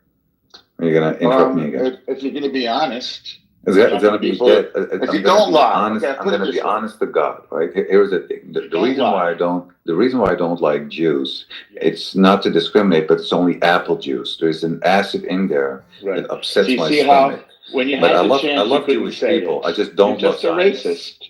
You're No, I don't like. racist. I don't like Zionists. Well, I asked you a question. You can't be honest. How long does the hatred of Armenians for Jews go back? 3,000 years. Ever since the Zionists funded the genocide on the Armenians, that's pretty much it. How did we fund the genocide of the Armenians? Well, back then there was no blockchain technology, so it wasn't cryptos. Yeah. This is a Bitcoin discussion. How did the Jews fund the genocide of the Armenians? I don't know. How does a dog get fleas? Okay. A dog gets fleas by being like you, by being a racist. Okay. I'm sure you hate black people too, by the way, which is ironic. No, I never hate people regarding their skin color or I think you do. religion. Well, what you think is irrelevant. No, it's directly on point. Okay. What I think is the closest to reality that I can get. And since you just want to call names, there's only one person in the room. I never called nobody names. Actually, you said, how does the dog get fleas, right? What is that supposed to be? So what's the source of your hatred? Why are you so bitter? I don't have no hatred. I don't have no hatred. And sorry to disappoint you. But before you said you hated Zionists, which is just code for hating Jews. No, so why do you hate apple juice? It upsets my stomach. Right. It's so in other words, when given the opportunity to explain your hatred, you just run away because you're ashamed. Jews. You're deeply ashamed of yourself. It sounds like the same Jews and the Jews coming from apples. You're deeply ashamed of yourself. Well, and this is so you think you try to make a nervous joke, a bad joke, a dad joke. I'm your daddy, Norman. Yeah, no, you're somebody who would like to be a daddy, but may never be one. Hate. No, I'm your daddy, Norman. How could you be my daddy? How could you be my daddy? Explain that. I'm your daddy. What does that mean to you? I am your daddy. What does that mean? I am your daddy, and I'm allowing in what way are Rabbi you to my adopt daddy? you. I allowed Rabbi to adopt you. In what way are you my daddy? So I was your daddy. How are you my daddy? For adoption. So you're older than me? Rabbi has adopted you. Are you older than me? I don't know, am I? Are you a Jew? Praise for God, I'm not. Then how could you be my daddy? I don't know. If you don't know, then why did you make the claim? I don't know. Because you don't know how words work? I don't know. Okay. Clearly you don't know. I don't know. Clearly, whatever comes out of your mouth, you don't know what the hell you're talking about. You're not really a man. I don't think. No, you don't know. No, you just said I don't know. Right. You don't. I agree with you. You have no fucking clue. Right. I agree. Daddy's back. Daddy's back. Calm down. Oh, your dad is back, Norma. You have no clue what you're talking about. Your adoption dad is back. Who's my adoption? Preach some more, Rabbi. You act like I have to prove something to you, though. What was that? Obese? Rabbi from Tima, what was that? Bro, okay, half Asian. Anyways, the point is just saying you feel like I have to prove something. Though I don't have to prove anything. I'm just being myself. I'm living my life. I told you information that we were debriefed with. If you don't believe I get debriefed by council members, that's your choice. I don't know. I don't believe your claim. What claim? What claim? The claim that I've said it 5 times, that every bullet that Israel fires has to be approved by America. Anything substantial without American permission. Okay, so you're changing your claim? No, I'm not. Okay, so it's no longer every bullet. That's your first claim. Well, it's the same thing. It's the same context. It's the same context. No, it's not. It's different. Every bullet is relatively minor to everything major. It's not. Everything that Israel does is pre-sanctioned by the United States. Period. All right. Give me an example. Example is Israel told them to only shoot certain missiles, right? Because Israel told who? Wait. You asked me a question. Let me answer it. Israel told who to only shoot certain missiles? If you will listen and not let it. You said them. Clog your ears. And you what does white supremacy have to do with Israel? Listen. Now you're going back to the black man tell you what's going on in Israel. Well, okay? I think you're not used to anybody listening to you, which tells me a lot. Listen to the black man tell you what's going on in Israel. Okay. I think. Well, you're not making any sense. Okay. So again, you said Israel. If you shut up. Just calm down. Shut up. You will. Don't be threatened. Don't be threatened. This is easy to understand. Nobody's threatened by it, bro. Stop putting yourself on the level. You're not. Take a breath. Take a breath. I told you I am above you. I told you I am above you. I know it's a silly claim. It's like a childish schoolyard claim. It's meaningless. Okay. So you said Israel told them they could only fire certain missiles. If you don't cut me off, Lonzo, can you tell me not to cut me off? I'm not cutting you off. Come on, Norm. You got let him cook and then you can respond, bro. Okay. So I asked him a question. He just said Israel told them they could only fire certain missiles. I said, who is them in that sentence? Okay. So the United States, told Israel that when they were going into places like Rafah and some of these other places, whatever, that they're only allowed to use certain missiles. Okay, now where's your source on that? Have a limited impact. What's your source on that? Listen to what I'm saying, bro. What is the evidence for this? It's in the news, you idiots. This is basic information. I'm not even telling you. Okay, what news is this in? I'll read it while you're talking. I'll look it up. I'll post it in the room for you. I'll do the work. I'll do the emotional labor. So look it up. Where was this? No, you said it was in the news. Which news? America limits Israel missiles in the south of Gaza. You mean in Rafah or in the south of Gaza? South of Gaza. Okay, the United States told Israel not to go into Rafah. Now you're saying that they said... I'm talking about I'm talking about it. I'm talking about it. They disallowed them to use certain missiles in that area. That's what I'm trying to tell you. Now, it's a big deal to you. They told Israel not to go into the area. And I'm not talking about that. They're already there. I'm talking about it. I'm just proving your claim. All right, cool. Yeah, it is cool. Yeah, it's great. So how do you dispute the fact that the United States said don't go into Rafah and Israel went in anyway? How do you dispute the fact that... Okay, do you want to hear or do you want to run your mouth? Okay, how do you dispute the fact that... Do you want to hear or do you want to run your mouth? I'm going to make sure you understand what I'm saying and then I'll be quiet. I heard what you said. Well, I'm going to make sure the room heard it too. How do you dispute You made the claim look at this. That Israel does whatever the U.S. says, and I said U.S. told Israel not to go into Rafah and we went in anyway. So how do you reconcile those two contradictions? Okay, again, you said the part. We already heard it. Okay. Good. Now you've heard it twice. Go ahead. So what I'm saying to you is, Saudi Arabia paid $350 billion, to get rid of all their enemies in the Middle East. Iran, Hamas, Hezbollah, Houthis, and everyone else, right? You're getting to Rafah soon, I'm assuming, right? Let me get to Rafah in a minute. Oh my God, bro! Lonzo, I can't talk to this guy. He has to shut up. Norm, come on, bro. You gotta let him speak, so it's that way you can. Remember, we're supposed to be talking about the invasion of Rafah. Now he's talking about Saudi and the Houthis. It sounds like a song and dance. Because dumbass, I have to show you how it works. You're watching. How does it work? How do we get to Rafah? Tell me. No. Okay. So what we're saying here is that America and Saudi Arabia are going into a defense alliance. That's what's happening. Okay, but Lonzo, can you tell me to shut up? I agree with that. That's good. Lonzo, I don't give a fuck what you agree with. Shut up.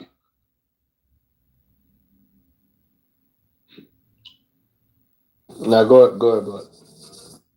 Norm, I'll bring you right back up when he's done. Yeah. So anyway, so the United States is going into a defense alliance with Saudi Arabia. One of the main parts of that deal is normalization with Israel, right? That normalization would be with Bahrain, the UAE, Saudi Arabia, and a few other smaller countries, and they'll expect other ones to join in. Part of that deal is to be able to create a two-state solution. They have to. The United States has to create a two-state solution in order for that to happen. So when the United States, when Israel is going into Gaza, they're not going in just for the sake of the Israeli citizens. They're going in on command, right, to finish off Hamas and also Hezbollah, because that's part of the deal in order to secure the peace alliance with Saudi Arabia. And the same thing goes with Iran. So if they go into Rafah and they say, oh, don't go into Rafah, the United States is playing both sides. They're giving money to Iran. They're giving money to Israel. They're giving money to they were giving money to the PLO. You know what I'm saying? So they're playing both sides of this whole thing. So this idea that America isn't playing both sides and controlling everybody is just it's insane. This is all American invention. The whole thing. Right? So anybody who says that, oh, well, Israel is no, they're not. Netanyahu was on TV crying about America not sending them weapons or delaying them. Right? So they're not in control of anything. This is all America's doing. When that person died in Iran, the Ismail guy from Hamas, who do you think allowed that to happen? That's the United States. You understand? When Israel was attacked on April 4th by Iran with 135 ballistic missiles, 35 cruise missiles, over 300 drones, right? When that happened, why didn't Israel respond? Because America told them not to. Okay? Told them to stand down, right? So, I mean, like, what do we, like, what reality are you living in? You know what I mean? Like, it's okay. America could be empowered, right? And they could be running the show, and Israel does what America says. I mean, that's what it is. Ask the Israelis; they'll tell you that. All right, GF, what pushback do you have? Yes, sir. How you doing, Lonzo? What's and up, everyone brother? else? Saying hi to Mr. Dear Leop and the rest of the audience. Thank you so much for invitation. Yeah, this I don't know if I'm stable on talking as far as the reception goes. If you guys can hear me clearly, just thumbs up. No, we hear you. All right. Yeah. Well, this is a usual. Mr. Rabbi, the fake rabbi, talks all the time. Destroying Iran, destroying Hezbollah, destroying this. Man, these are wishful thinking, Mr. Rabbi. You need to wake up to the reality. Just like you have sent all the troops to the Middle East, how's that works out for you? How's the battleships are getting one by one hit by the Houthis? Remember, Houthis are a small group out of all of them, but not the smallest. Close your mic, please, Mr. Rabbi, and you have a chance to talk after me. He echoes the sound. Thank you. Every time you come in the room, you're supposed to talk politics, not to tell each other a joke. Middle East is not a 50, 70 years ago, my friend. If I could only call you friend, but so far you sound like you're an enemy. It's all good, we can talk. That's why we are here. Like I said, these are wishful thinking. As always, you're just talking about destroying this country, destroying that country, get rid of this, get rid of that. It would be very appreciated if you tell everybody here in this room, how's that been working out, putting more than 200 different plans to destroy Iran, Hezbollah, and all that. Not only they have a stronger army, now they have the most sophisticated missile and defense and all the other goodies that we're going to get that if we need to. I want you to explain to everybody in this room how the defense of the United States, with all those army they have sent military equipment, especially those air carrier battleships, they're all getting hit. They're supposed to put a safeguard through all the Red Sea, Bab al-Mandab. So far, 700 has been hit where the defense are useless. America useless. I wish that Israel, a fake country, did let everyone, the journalists, to go in there after Iran's attack on a defense to show inside those military that got attacked. Just like Al-Assad, the 60-minute brought the General McKenzie and showed the whole world how precise everything was hit, target, pinpoint. I repeat that, pinpoint. Don't take my word, take the General McKenzie. Not only that, he mentioned also, for first time, the air superiority. We have lost that to the Iranian. It was right after that, General McKenzie didn't show up no more. He's gone, brother. Wake up to the reality. Creating an ally? Yeah, that's a wishful thinking, creating an ally. Iran got the Middle East, and Iran has the Middle East. Since World War II, it was only Iran hit the U.S. embassy nearby, U.S. base, military base. It happened by Iranian, only Iranian. The emperor is coming. And you need to wake up to the reality. Israel army, after 10, 11 months, don't take my word, take the ex-general of the Israeli name, Ed Right, on the channel 13. You know what he said? You know what he said? He said, I don't care anymore. They want to get rid of me. I have to tell the truth to everybody in Israel. That Israel has lost the war to the Hamas. Our troops are tired. It's been surrounded. My friend, these are not coming from me. These are coming from the ex-general of the Israel army. You need to wake up to the reality, my friend. And yet Hamas is the smallest and the hey, bro, I mean, how long out of the ally. We heard. Close your mic. Damn, bro, we hear you. You hear everything's fake. I'm fake. Yeah. Israel's fake. We got. You don't dictate how long he speaks. Timo, Rabbi. Brother Ahmad, I'll kick you out in a second. Fake. You're gonna fake get kicked. Rabbi, close your mic, and your boss is talking, and you close your mic. Bro, you're not a boss, bro. Where are you from? Syria? Where are you from? Syria, Yemen? Where are you from? I'm from my mother. It doesn't matter. You're fake. It doesn't matter. You close your mic. You're gonna have time to talk, and then I'm American. That's why you're fake. That's why you're fake. I called you already. You're fake. You agree all the proof you want that you guys are fake. Okay, so what does it matter? All right. You don't want to hear. You don't want to get the rest of them to get enough embarrassed. Are you embarrassed enough? You don't want to hear them more. Bro, we're taking over the entire Middle East. I'll close them. 20 years of dragging your ass in Middle East. Don't take my word again. Go hear from the Trump after spending $7 trillion. What we have done here, nothing. We hand over the Iraq, Afghanistan, Syria to the Iran. That's how it works. Wake up to the reality, my friend.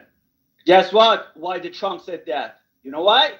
Because when the Trumps try to land at the Al-Assad base, he has to turn Lonzo, all come on, the bro. Come lights. on, bro. Yeah, you're getting embarrassed, right? No, it's just a joke, bro. We're American. Don't be shy. It's a joke to us. Don't be It's shy. a joke to us. Yeah. You know why Lonzo talks about this? Because So he feels bad for you guys. So He feels far, bad. so far your ass is your ass is getting kicked. Yeah, Did you have any defense if you believe that, Did you have any defense of missile on the Irans came down, rained down the Al-Assad base? We're wrapping the your noose strongest hold in the around Al-Assad. the Iranians' neck. We're wrapping the noose. Yeah. Around their neck. That's what's happening. Then it's getting tighter and tighter every day. Then just go watch the 60-minute hear from the mic. Yeah, close your mic, then you're gonna have a chance to Hey, Lonzo, how long do we have to hear this? Yeah. You don't want to close your mic? I'm not gonna start talking. I think he's busy, Who cares? but could we hear the rabbi talk now? Yeah, seriously. I mean, it's like we're there. So what I'm saying to you, and is Lonzo, are you there? Summer's the one that brought me up. I think he's busy. Busy. Okay, fine. My response is like this: is I don't know what reality everyone else is in or what people see or whatnot, but I see the liberation of the Iranian people very close. I see the liberation of the Lebanese people very close, and I see the liberation of the Palestinians that lived in Gaza and the ones who are not brainwashed in the West Bank also being freed from this tyrannical ideology. That's it. And I see a new era of peace in the Middle East. I see normalization with Israel and many Middle Eastern countries. I see many of those other countries are just an extension of the Abraham Accord. And we're going to continue to grow. Now, in the middle of that, there's resistors, right? Hamas is resistors, Hezbollah is resistors, Iran's resistors. But when we see how Iran deals with his own population, we understand, the evil that exists there. So this is a new era of peace in the Middle East, and there's going to be a new era of cooperation, of inclusion, of investment, of shared ideas, shared technologies. And I think that's what we need to look at, right? Right now, unfortunately, it is ugly. It's a war happening. But we're going to move past this, right? And we're going to move past this stage, and we're going to, the next generations are going to benefit. Arab, Muslim generations, Jewish generations, and Christians, all in the Middle East are going to benefit from what we see happening right now. And I think that's the focus we should have instead of, this other thing, which is like, America is the most powerful entity in human history on planet Earth, right? And so what's happening now is that America is a good force that wants to see peace, right? So this is the mechanism that allows us to achieve peace. That's all we're doing right now. I actually, I'll be the first person to be like, you know what, Black Rabbi, be quiet, you're wrong, right? But after yesterday, I went to this beautiful interfaith meeting, and it was the Jewish community, the Muslim community, and the Christian community.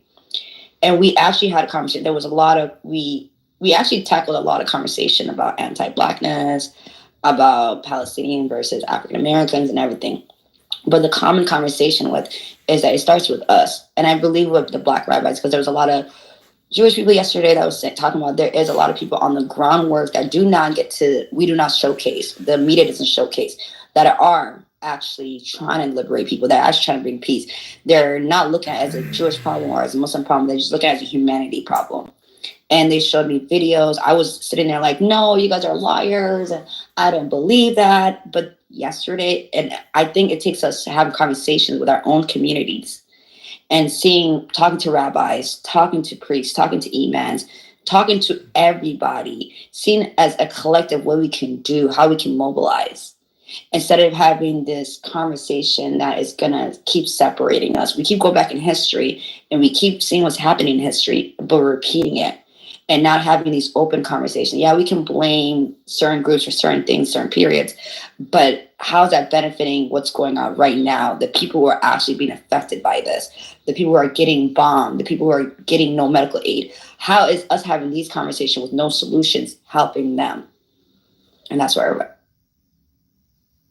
Yeah, I appreciate that, Miriam. You should continue to be a part of interfaith dialogue and bring in stronger viewpoints.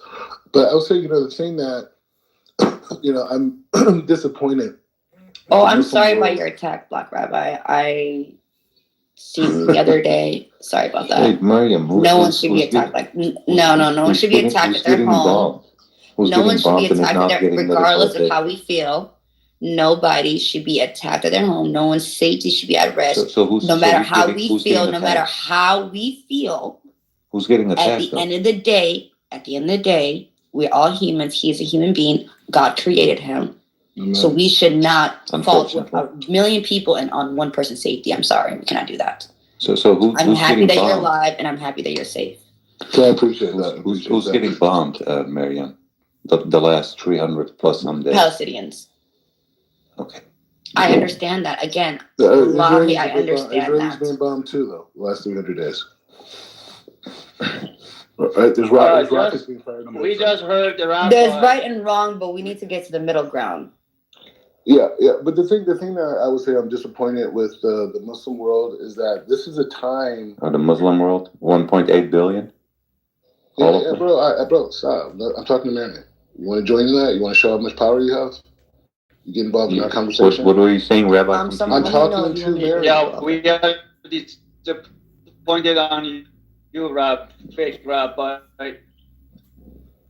Bro, you got to get stronger internet. Anyways, the point is that I'm saying to Mariam is the idea of this is a time for Muslims to rebel against Islamic radicalism, right? Bro, you're sick. You're sick on a new level. Whether it's in the Middle East, whether it's in Iran, those people have been fighting for their liberation from this cruel regime. You guys, one at a time, respectful, please. Yeah, but this is like misinformation. Like, we're gonna listen to this. Maybe we're all gonna sit here and listen to each other. Okay, let's listen to the Black Rabbi. Let's go. And we're gonna give him respect too. I'm out of bounds. Y'all have a good day.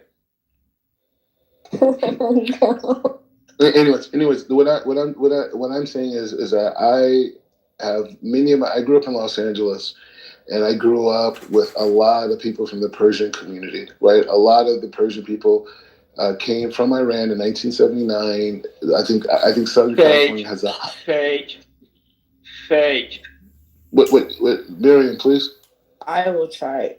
Please. Why is it a fake? There was a revolution in 79. Okay, how about this? How about this? Okay, new rule. Everyone gets 2 minutes. Let the person finish their sentence, and then the next person. Okay? No problem. Thank you. So everyone gets 2 minutes. I grew up with a lot of Persian kids. I grew up with Muslim Persian kids. I grew up with Jewish Persian kids, and both of them had to flee. Their families had to leave in 1979 because they were all going to be murdered if they didn't leave. The entity that wanted them to murder them was this new radical understanding of Islam that was brought in by I want to say Khomeini. Ayatollah Khomeini. Ayatollah Khomeini. It came in on that regime, and so those people came. So for me, growing up, hearing all these stories of people being tortured, people being murdered, people having grandparents murdered, had their mostly grandparents, because I'm dealing with second generation. I'm hearing these horrific stories of Muslims and Jews, people who died trying to flee, dying in the desert, not having all types of things happen.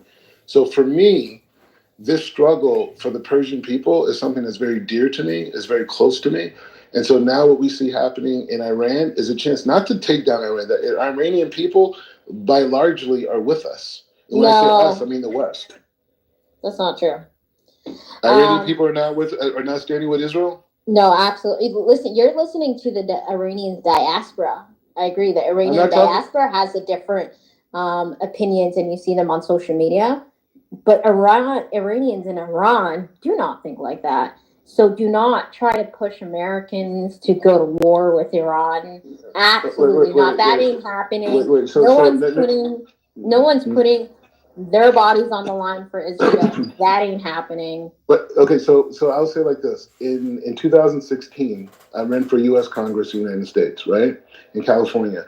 And one of the things that I was told, okay, that the Iranian people 2 out of every 3 want a Western-style democracy. That was then. Okay. After that, I heard that stat was when the Iranian government was in the streets shooting their citizens dead for protesting. Okay.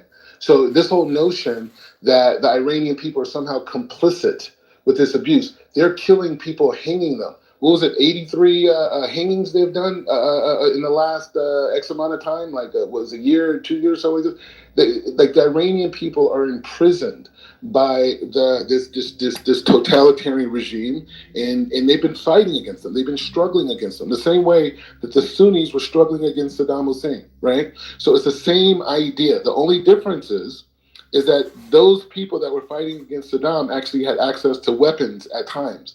These kids who are young rappers, poets, models, dancers, singers, they just killed a girl because she took off her hijab and she didn't want to wear it anymore. They put her in jail and beat her to death, right? This is the reality of Iran, right? So anything other than liberating those people, I'm sorry, I have a heart, okay? I grew up, my family, they come from the civil rights movement, right? They come from Jim Crow, they come from these inequalities. So when I see these inequalities around the world, I'm not going to sit up here and be brainwashed by some leftist who wants to destroy America, right? And destroy the West, right? Just for the sake of it, because they don't have a solution, say that the Iranian people don't deserve to be rescued. They do. They deserve to be rescued. The people, the Palestinians. Do you know the Palestinians? You know how many Palestinians are serving in the IDF? You know how many are serving in the IDF? You know how many Palestinians serve in our police force, our military police? How many Americans serve in the I'm an Iranian in the who civil currently rights? lives in Iran. She was, this gentleman is correct 100%. We stand with Israel, and she was bullshitting you. I thank your brother for that. So the thing Thank you, man. Thank you. Thank you. Hey, When I heard your we're voice, gonna fight for that. We're going to fight with the Iranian people all the way through. thank you, man. Their You just said pure truth, man. I currently live in Iran. Right now, I live in Iran. It's 9:30 p.m. right here. All right, I live in Iran right now, and he's right. He's 100% right. We stand with Israel. Despite Palestine, despite these mullahs, we had women life freedom movement in Iran. We fought this regime, and we are still fighting. And they kill us in the streets when we protest, and with machine guns. Yeah, okay. You know, but a lot of 1,500 people. Fuck you! Shut the hell up. Not a lot of Iranians speak like that. No. You don't know anything about I live in Iran, and I get to say what Iranians saying, not you, right? So shut the hell up and stop spreading propaganda. Not propaganda. Listen, You pure propaganda. Everyone knows you in this platform that you spread propaganda, and you're like pro-Palestine, pro-Hamas. Mhm. And yesterday you were like defending genocide of Hamas in Daniel's room. So shut the hell up. Everyone knows you're a terrorist, and you don't even dare to use your real name, because guess what? FBI will come after you, bitch. So wait, so just to build off of the brother was saying, just to build off of the brother saying. I'm sorry. If you call her a bitch one more time, I will be removed. I will. You do not use that. I'm sorry. We're being respectful to each other. Mariam. I get that. We're being respectful. Look, I'm trying.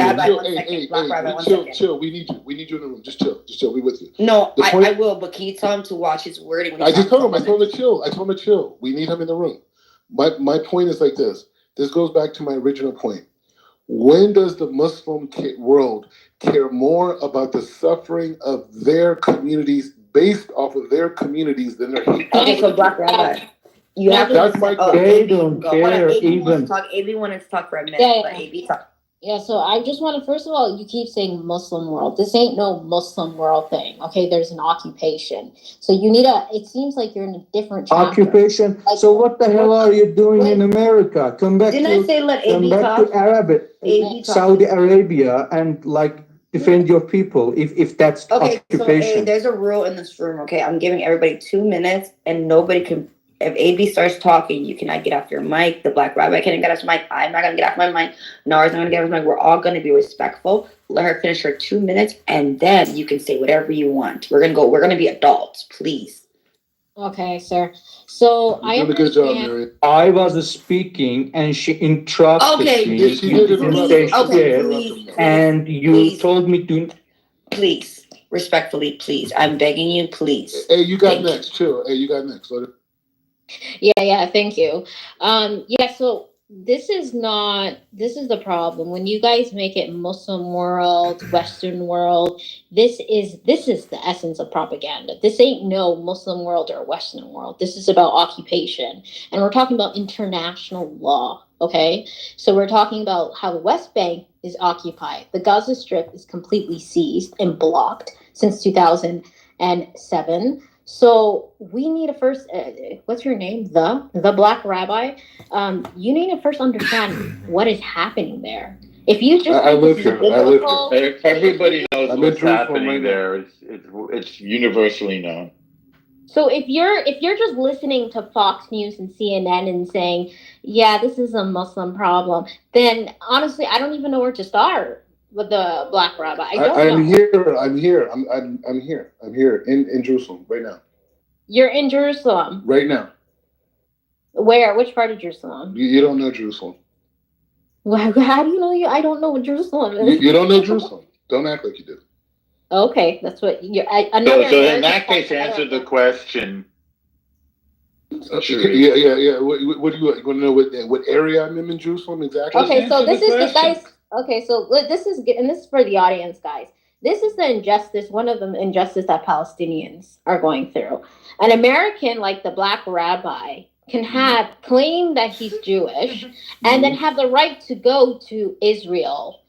Yep. Literally go pack his bags from America and get an Israeli passport. God made it that way. Wait, let me finish. Go And ahead. a Palestinian, just like a few kilometers down the line, guys, cannot have access to come back to Israel. You see how problematic and how the apartheid state works? It allows an American to Well, no, that's because we're at war. If you make peace, and it doesn't allow a Palestinian. And a Palestinian that's living there. We're not going to let terrorists in. That's just hey, at least you can't say it's a white thing because I'm as black as it gets. I don't care. I'm here in Jerusalem eat my falafel. I don't care if you're purple, navy blue. Yeah, but I'm saying it's not a race thing. It's Jews are coming back, regardless of what their skin complexion is or their ethnic background. Listen, I give two shits about the color of your skin. I don't care where you come from. Many countries have the right of return. It's a very normal Do Palestinians have a right of return? Explain that to me. No, they don't. They don't. Okay, so a person that's been living You can go to Palestine, but you can't go to...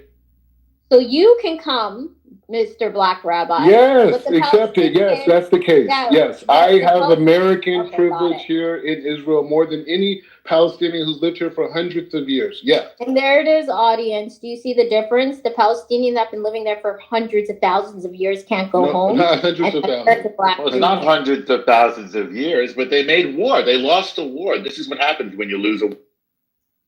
Okay, there it is, audience. Sorry, not sorry. We're not hiding. You tried to kill us and you failed. So now we're All not right. letting you come kill us. May I speak now, guys? Come on. The point is the same. The number one, like I said before, if you knew how many Palestinians were fighting in this war on Israel's side, who going into Gaza, because that's how much hatred they have for Hamas. Where is the 2 minutes? Where is the 2 minutes? Keep this rabbi I just started.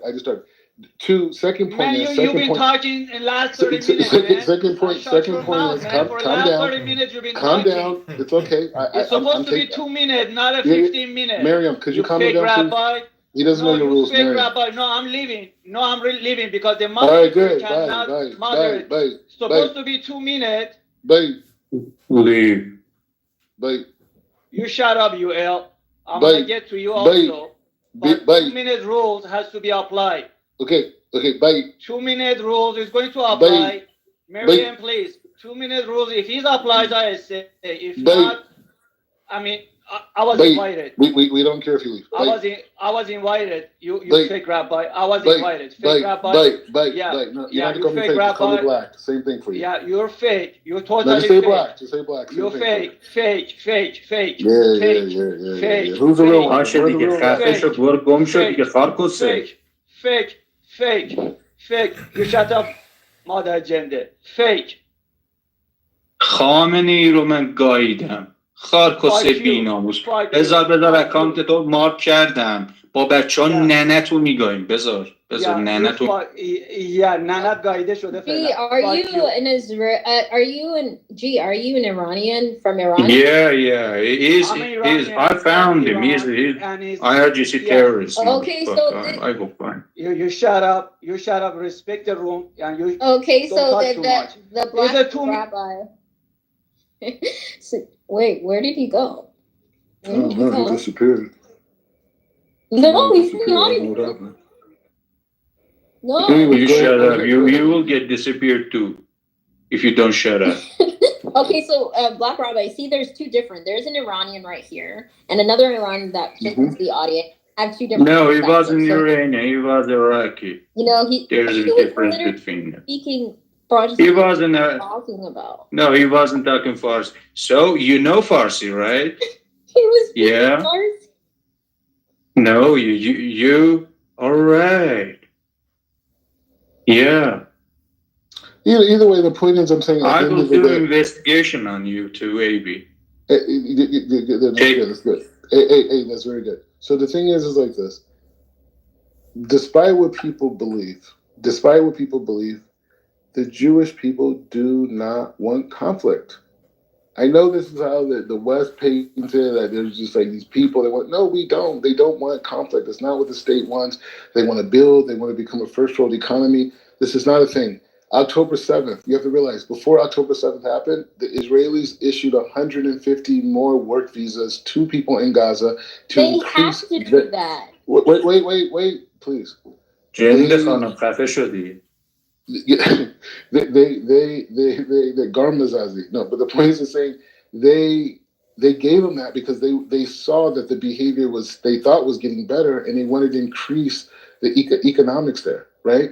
So now the situation is like, you know what? The Gazan citizens that are there, they're too radicalized. They're Palestinian. Right. But go ahead. I thought they were from Giza, right? But the point is just saying, you know what? The thing is, I'll say this: the Palestinians that I do advocate for are the Palestinians that live on a street called Abib, right? And Adid, right? And that in Arabic that means slave, right? And it's the black Palestinians. He means Abid, by the way. He's trying to say Abib. You're right, Abib. Those are the black Palestinians. The last letter is a D, not a B. Abid. All right, learn some Arabic. Abid. But anyways, the point is saying that those are the real Palestinians. The black Palestinians are the real Palestinians. These other people. Wait. Let me finish. Let me finish. Okay, go ahead. Let me finish the point. Okay, I'm gonna let you speak. You can rebuttal it. The real Palestinians are the black Palestinians who've been living in this region for over a millennium, right? And they were converted by the Ottoman Empire, and they were subjugated to second-class citizenship within the Muslim context. And it still exists today, even in Gaza, right? You have these communities that live in the old city here in Jerusalem, right? You have black Palestinian movements, and they have erased their history, right? You think Palestinians look like Yasser Arafat? These people in Gaza are originally from Egypt, and the people in the West Bank are originally from Jordan. They have Jordan and Egyptian birth certificates. They're not native to this area of Gaza. They're here because they're political proxies. That's it, right? And they were convinced to come here, whatever, however they tricked them to do it. That's the dynamic. The other Palestinians that don't live in the West Bank, right, that live here in Israel, most of them, especially the ones in Jerusalem, are very successful, right? If you go to any hospital here in Jerusalem, mostly all Arab doctors. You go to the Knesset, you see Knesset members that are Arab. You'll see Palestinians in the military. You see Palestinians. So this narrative is not a Palestinian issue. It's the people who are radicalized in the West Bank and in Hamas. I mean, in Gaza by Hamas in their understanding, because Hamas works for Iran. Okay, are you? They don't work for. Been talking for. I'm landing at 30 seconds. Please don't use the word Iran. Use Islamic Republic or mullahs. Fair enough. Shut the hell up, baby. Islamic Republic. Shut You're right. the- I apologize. That was wrong to say. You're right. Islamic Republic, not Iran. Iranian people. You know, it's funny. Actually, when the Shah came here, Reza, I was almost going to meet with him. And then he had to leave. Whatever, it was the whole thing. But the point is saying that this. It's just we want to see the Iranian people liberated. We want them. We want Reza. Let me ask you this. Hey, what do you think about Reza? What's your opinion? His son? Yeah. Not a character to lead a revolution, but he's a good guy. But is he good for the people though? He is good. Like, his character is like not for leading a revolution, you know. And he is a good guy. He is a Democrat guy, and like he's not fit for like leading a revolution, but. Yeah, but he's really good with the United States, and he's really good with Israel. Yeah, of course, I respect him. He's a good guy. He's a kind guy. He's like believes in democracy. But he's after like overthrow of this regime. Yeah, we can use guys like that. But right now, for like overthrowing this regime, we need like a leader to lead the revolution. You know, he can't do this job. You know. So, hey, let me ask you this. This is another thing you can help me understand is that Iran is not a monolith, right? Iran could be understood in three parts. One, you have the clergy, right, which is like Khomeini. You have the military, and then you have the business component, which deals with the oil, right? And so No, that's not like that. Okay, tell me that. The IRGC, look, the whole like oil, the mullahs and IRGC control the oil. Import, export, everything, right? Like the private parts, like citizens do not control this stuff. All the mines, like gold mines, like copper mines, aluminium mines, everything, like IRGC controls it. So yeah, people don't control anything except their businesses. So when we hear like Saudi Arabia is making relations with Iran, is it with collective Iran or is it with a certain aspect of? No. With Khamenei and his like people. Bait. We call it bait. Like I know more Iranian like, politics more than A. Shut up. You can't speak for Iranian, all right? You shut up. You talk about your country. Okay. Where's AB from? Where's she from? Wait. Can I speak about? Wait. Palestine or other, I don't know. But I know one thing that she supports Hamas. She supports all. Okay, let me of course. Speak for myself. First of all, I don't support Hamas. However, the Palestinians don't go off. Yesterday you were supporting. No, because I do not support Hamas. However, what I do support is the right to resist. Palestinians resist. Now, how do they resist? That's the Palestinians' their decision, not my decision. Because unoccupied people have a right to resist. All right, but so if they you're attack, talking they're going to get what's coming to them, right? Like you're Iranian, you know. So talk about Iran like you talking about Palestine, right? You don't have a right to talk about my country. Talk about yours. If they resist in a violent manner, they get killed. So you're going to have to accept that. That comes with the territory. You can't have it both ways. You can't defend your violence and then complain when people No. violence. Yeah. People, I never said that violence is the way. You said resist. You said resist. So basically, there's other ways to do that. The South African apartheid. Well, unfortunately, they're not doing the other ways. They're doing the violent way. There was a suicide bomb in Tel Aviv yesterday. That's a problem. Yeah, 2 days ago. 2 days ago. Yeah. So, I Listen, the South African apartheid state, the way it fell down is because they were sanctioned by many. But that has nothing to do with this. No, it's the strategy. And so people need to wake up to do the strategy. What the South Africa. They're going to get themselves killed if they act violently. And that comes with the territory. No. Yeah, I'm telling you it is. That Israel is committed to stopping the terror. So if they commit acts of terror, which you call acts of resistance, they're going to be killed. But let me ask this: why don't people take a page from African American history and say, what's the problem with peaceful protest, peaceful resistance, using intellect, using debate? Why to resist? They had their land. Who had problem the land? is, Rabbi, who had what land?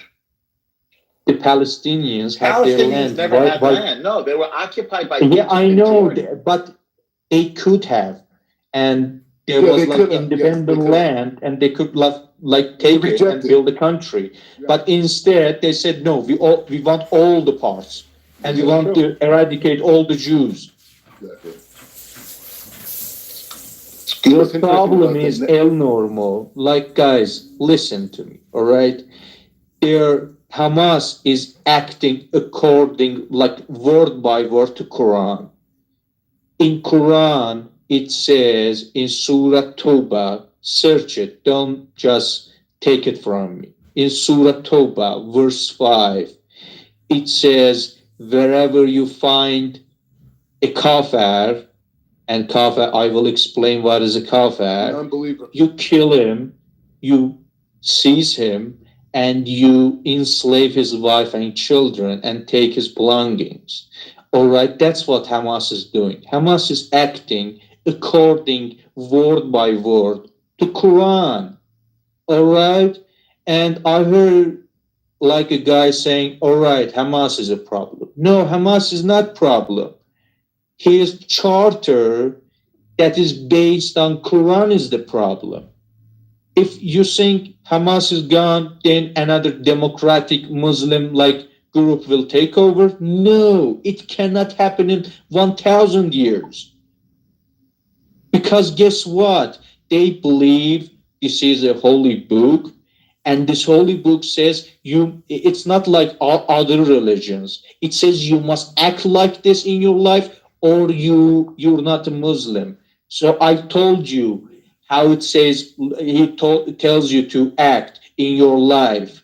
I'm an ex-Muslim. I currently live in Iran. All right. I have finished 2 times. I have finished Quran 2 times. I know what I'm talking about. I know inch by inch about this religion. I know well about my country, and I don't need anybody to educate me on this. I am the one who must say the truth to you, not a person here to spread the propaganda of the Palestine and such. Yeah. So, Rabbi, do you think that there's an occupation in the West Bank? I don't think that there's an occupation period. I think what we experience, what we're dealing with, and when I first got here to Israel, I came here in 2016, right? And I didn't really know what to think, what not to think, this type of thing. I know I'm Jewish. I know I wanted to come and study Torah, but in terms of the geopolitical situation, I didn't really know. You know what I mean? And so I met this guy. And whatever, he's very much inside of the military. He does really interesting things. But I just randomly met him, and we became friends. And he took me on a tour to all the different checkpoints that exist, in more the southern area. And he took me to every checkpoint that they have. And he showed me exactly at this checkpoint, went online and showed me the violence that took place at this particular entry, right? And because of that, they built checkpoints there. Not because it's the black civil rights, in America, or apartheid in Israel, is because, apartheid in South Africa, is because the dynamic is they're trying to secure an enemy that has blended into a general population, right? So they don't know, so Israelis don't know who is Hamas. Even in America, we don't have that kind of law. You punish the collective because of a few decide to do some criminal acts, so you punish the collective. Is that how it works in Israel? What we're saying is. Why do you say it's a punishment? Restriction of movement. It is a punishment for. Well, they can't come into Israel. That's right. You can't come into our country. That's called border control. That's not a punishment. The U.S. has border. Every country has border control. Why? I mean, it's so funny. Well, the U.S. doesn't right now. U.S. doesn't have border control right now, but yeah. Everybody has border control. I'm making. No, the West Bank. The checkpoints in the West Bank. Okay, but let me ask you, have you been to Israel? I never went to Israel. Answer the question. I am answering the question. Can you go on mute, please? No. I've never been to Israel, nor will I ever until they occupy. No problem. No, I didn't want to hear the reason why. All right, but I'm just saying my point. But you're not letting me speak, Rabbi. No. I heard it. You said no. Yes or no. The answer is no. Not a political statement. You have it. End of story. Yeah. So what there needs to be a conversation, and you're okay. We can have a conversation, but I didn't want to hear your reason why. I just want to know if you ever came or not. The point is that I'm saying to you is that if you came here, right? I live in Jerusalem, right? Before I used to live more in the east of Jerusalem. I used to live in the east of Jerusalem where there's a lot of Palestinians, and so you would talk, whatever. They say a Black American. They're like, I was curious. But the point is just saying that they told me that the whole situation in Gaza is basically whenever the Hamas or that aspect of the Hamas, the more military part, those people, whenever they go, they start to lose money, they start to fire rockets, right? And they start to fire rockets, not because they think these rockets are going to create big damage to Israel, but rather they know that Israel is going to be forced to come and stop those rockets, and they shoot from specific places, like schools, libraries, hospitals, these types of things. And so Israel comes and bombs it to take out those places where the rockets are being shot from. Maybe there's civilian casualties, maybe not. But the point is they come and take those things out. And keep in mind, Israel warns the citizens because they know they're not necessarily complicit with it. Moral army. Correct. Let me finish the point. So what they do is they go out. Like army in the history of mankind. Exactly. But this is the thing. The leaders, what they do is they go out after Israel comes and takes out these places. The leaders of the Hamas, they go out and they raise hundreds of millions and sometimes billions of dollars. That's why the guy who just died, right? What's his name? Ishmael. What's his name? The guy who died in Iran. What's his name? Ishmael. Yeah, Haniya. Ismail Haniya. His sons went to Turkey, right? Because his sons went to Turkey. Why? Because they wanted to get $3 billion out of the banks in Turkey that their father put the money into, right? And Turkey didn't give it to him. So how can a guy... Wait. This is a question for you, AB. This is my question for you. How can guys who grew up as in Gaza, in the West Bank, right? That had no access to no money to nothing, how can they become multi-billionaires within 10 years? How? Okay, first of all, every politician on this earth is corrupt. Well, you're justifying it. No, you're justifying it. I want to hear you're justifying it. Let me speak, because you speak on top of me and I can't speak. Like, have a conversation when you speak on top of me. I don't agree with the politician or Hamas or anything. I never said that. I disagree Israeli policies, though, when it comes to occupation in the West Bank and the increase of settlements. And it's sad that you don't agree with that, because the international community and international law condemns the increase of settlements in the West Bank by Israel. And they keep doing this. And it's breaking international law. Well, AB, I'm really sorry. It's really a question whether that's Palestinian land or not. I hate to have to tell you this. Because first it was Jordanian land, and then Israel beat Jordan. So then they became a military occupation by Israel. At what point did it become Palestine? Please tell us. So if it's not Palestine, what is a military occupation? Can you describe, when you say military occupation, what does that mean? Yes, happy to tell you. Okay, let me address Sankara, and then AB can speak as well. I want to answer Sankara. So in 1967, the country of Jordan attacked Israel from the east. At that time, the Judea and Samaria were a part of Jordan. Israel pushed Jordan back to the east side of the Jordan River. At that point, it militarily occupied Jordan. Is that clear to you, Sankara? Not No. Palestine. So define Jordan. occupied. Define occupied. What does that mean? So to occupy. Militarily, it kicked out the army of Jordan and set up a military occupation. If you want, I could read it to you. Yeah, you're still not defining occupation. What does occupation mean? Okay, occupation means the land is not yours. Yeah, you were just talking about borders. No, we conquered. Yes. Okay, you're missing the point. You conquered it. Oh, right. So you're a colonizer. By the way, so you're colonizer. Wait. Let's have order. Let's have order. So just go slowly. It's Uncle. Wait, I'm talking to him. Wait a second, Rabbi. So it was a defensive occupation under defensive occupation for 50 years, or is it 70 years? That's right. It's permitted. Yes. It's permitted. It's permitted. That's why international law said Israel is an occupier. Sankara, I'm sorry. And to bring the occupation to an end. Go slow. Sankara, calmly.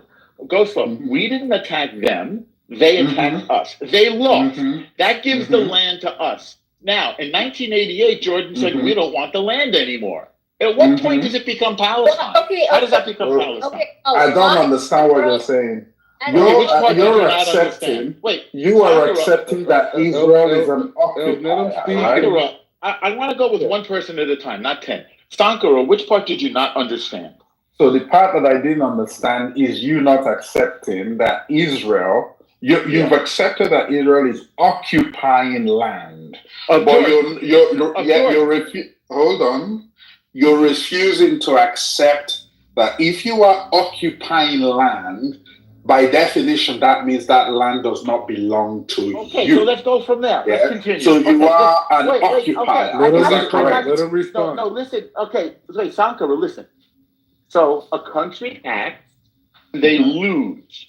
So we then take the land from which they attack.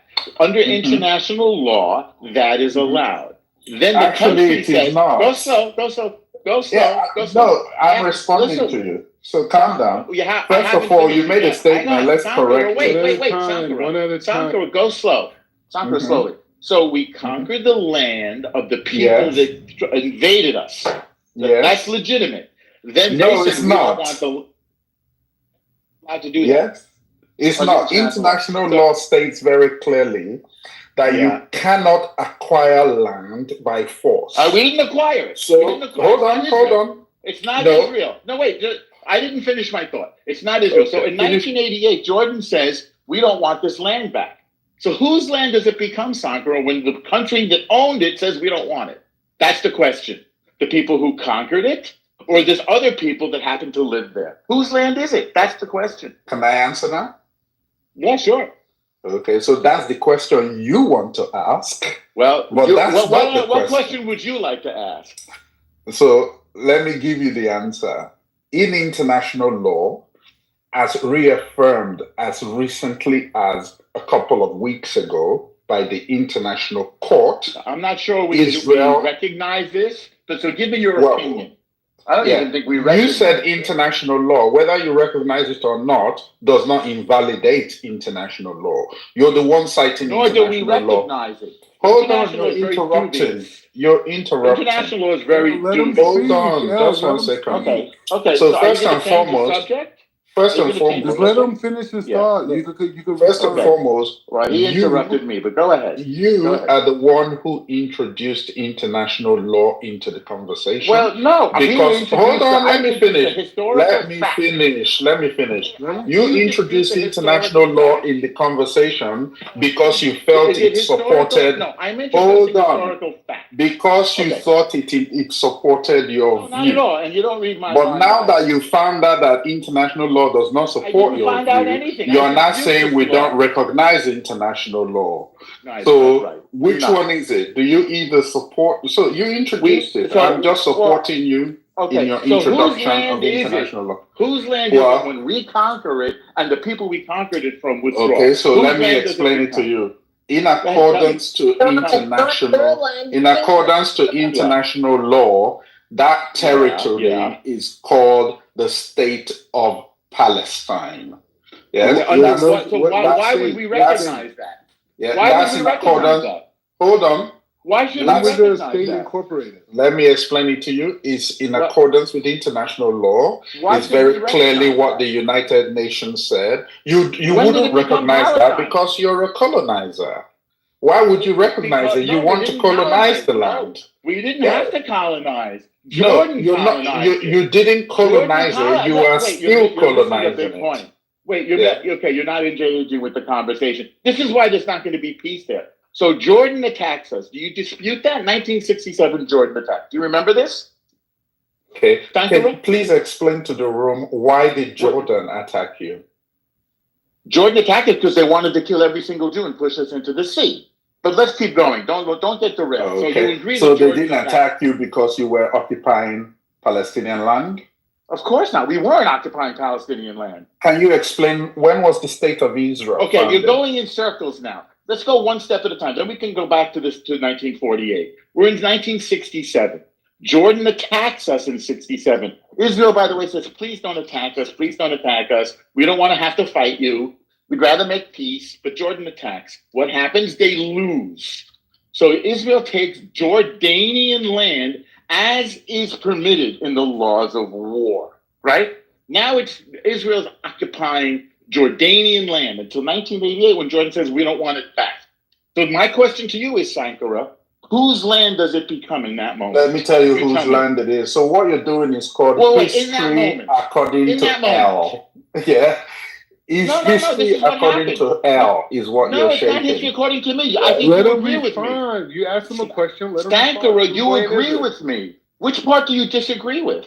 Which part did not happen? Let him respond. I'm afraid I'm trying to let him respond. You are disagreeing. But I want him to actually respond. Okay, I'm but responding to you. You are disagreeing with yourself because your explanation is what they call, I think is called distinctly flawed. You are which saying, part is flawed? I have a house. Do you agree with what happened? Listen, I have a house. That's what I actually said. If you listen, you will get it very clearly. I have a house. My house is next door to your house. I throw stones at you. I throw stones at you.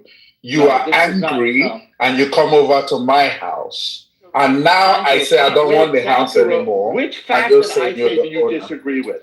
I don't want to talk about houses. Everything you said, let's start at the beginning. Okay, 1967. Did Jordan attack you? 1967. Excellent. Did Jordan attack? I said. All right.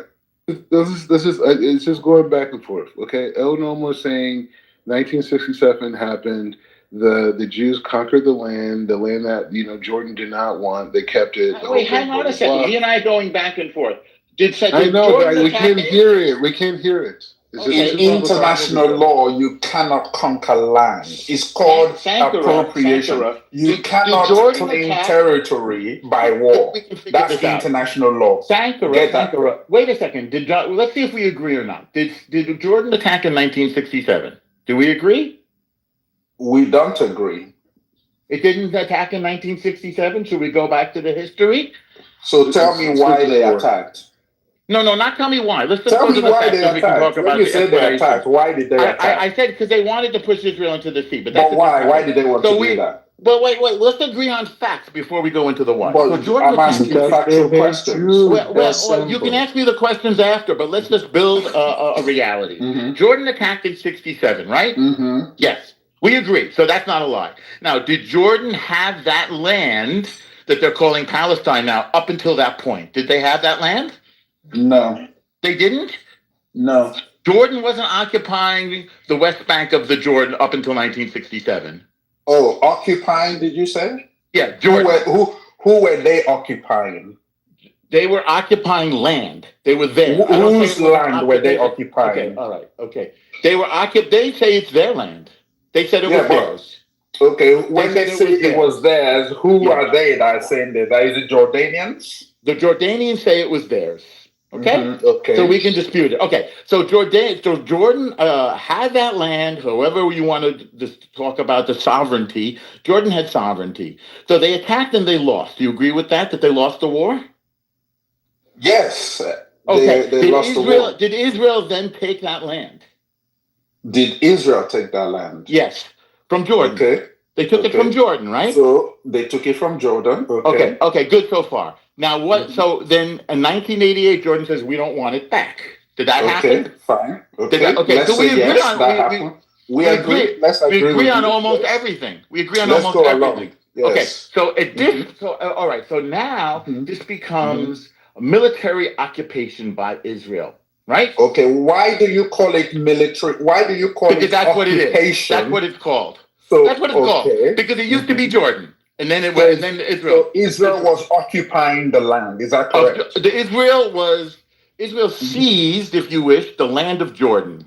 Right? And they were occupying the land. Is that correct? A military occupation. They seized it. No, you called it that. I understand that. But okay, so now Israel is there. At which point does it become Palestine? Explain that point to me. How does that work? Okay, so first of all, let's get the conclusions right. And stop panicking. Calm down. There's no panic. I've got you to agree with everything I said. There's no panic. So I've agreed with everything you've said. You've agreed with everything I said. Okay, good. So you have said Israel is an occupier. No, I didn't say that. You said that.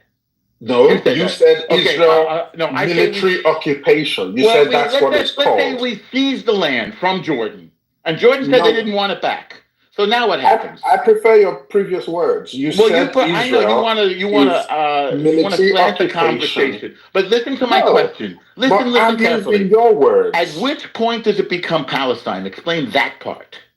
Explain that part. When did it become Palestine? Let me explain that part to you. Thank you so much. It was Palestine before the nation of Israel was formed. That's when it became Palestine. So Jordan. So why was it in Jordan then?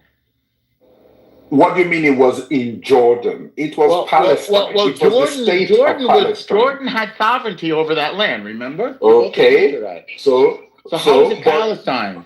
But listen, since we're agreeing, this is not a debate. This is what's recognized. So let me try it a different way, Sandra. If it was Palestine, who was the president before Israel existed? Who was the president? El Nomo was the president.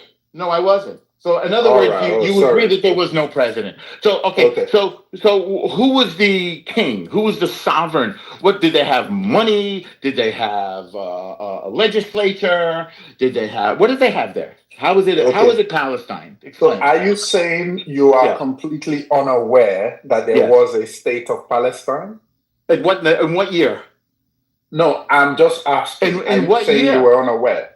In what year? So the state of Palestine. Answer my question. When was it formed? When was the state He's going to. Let him answer.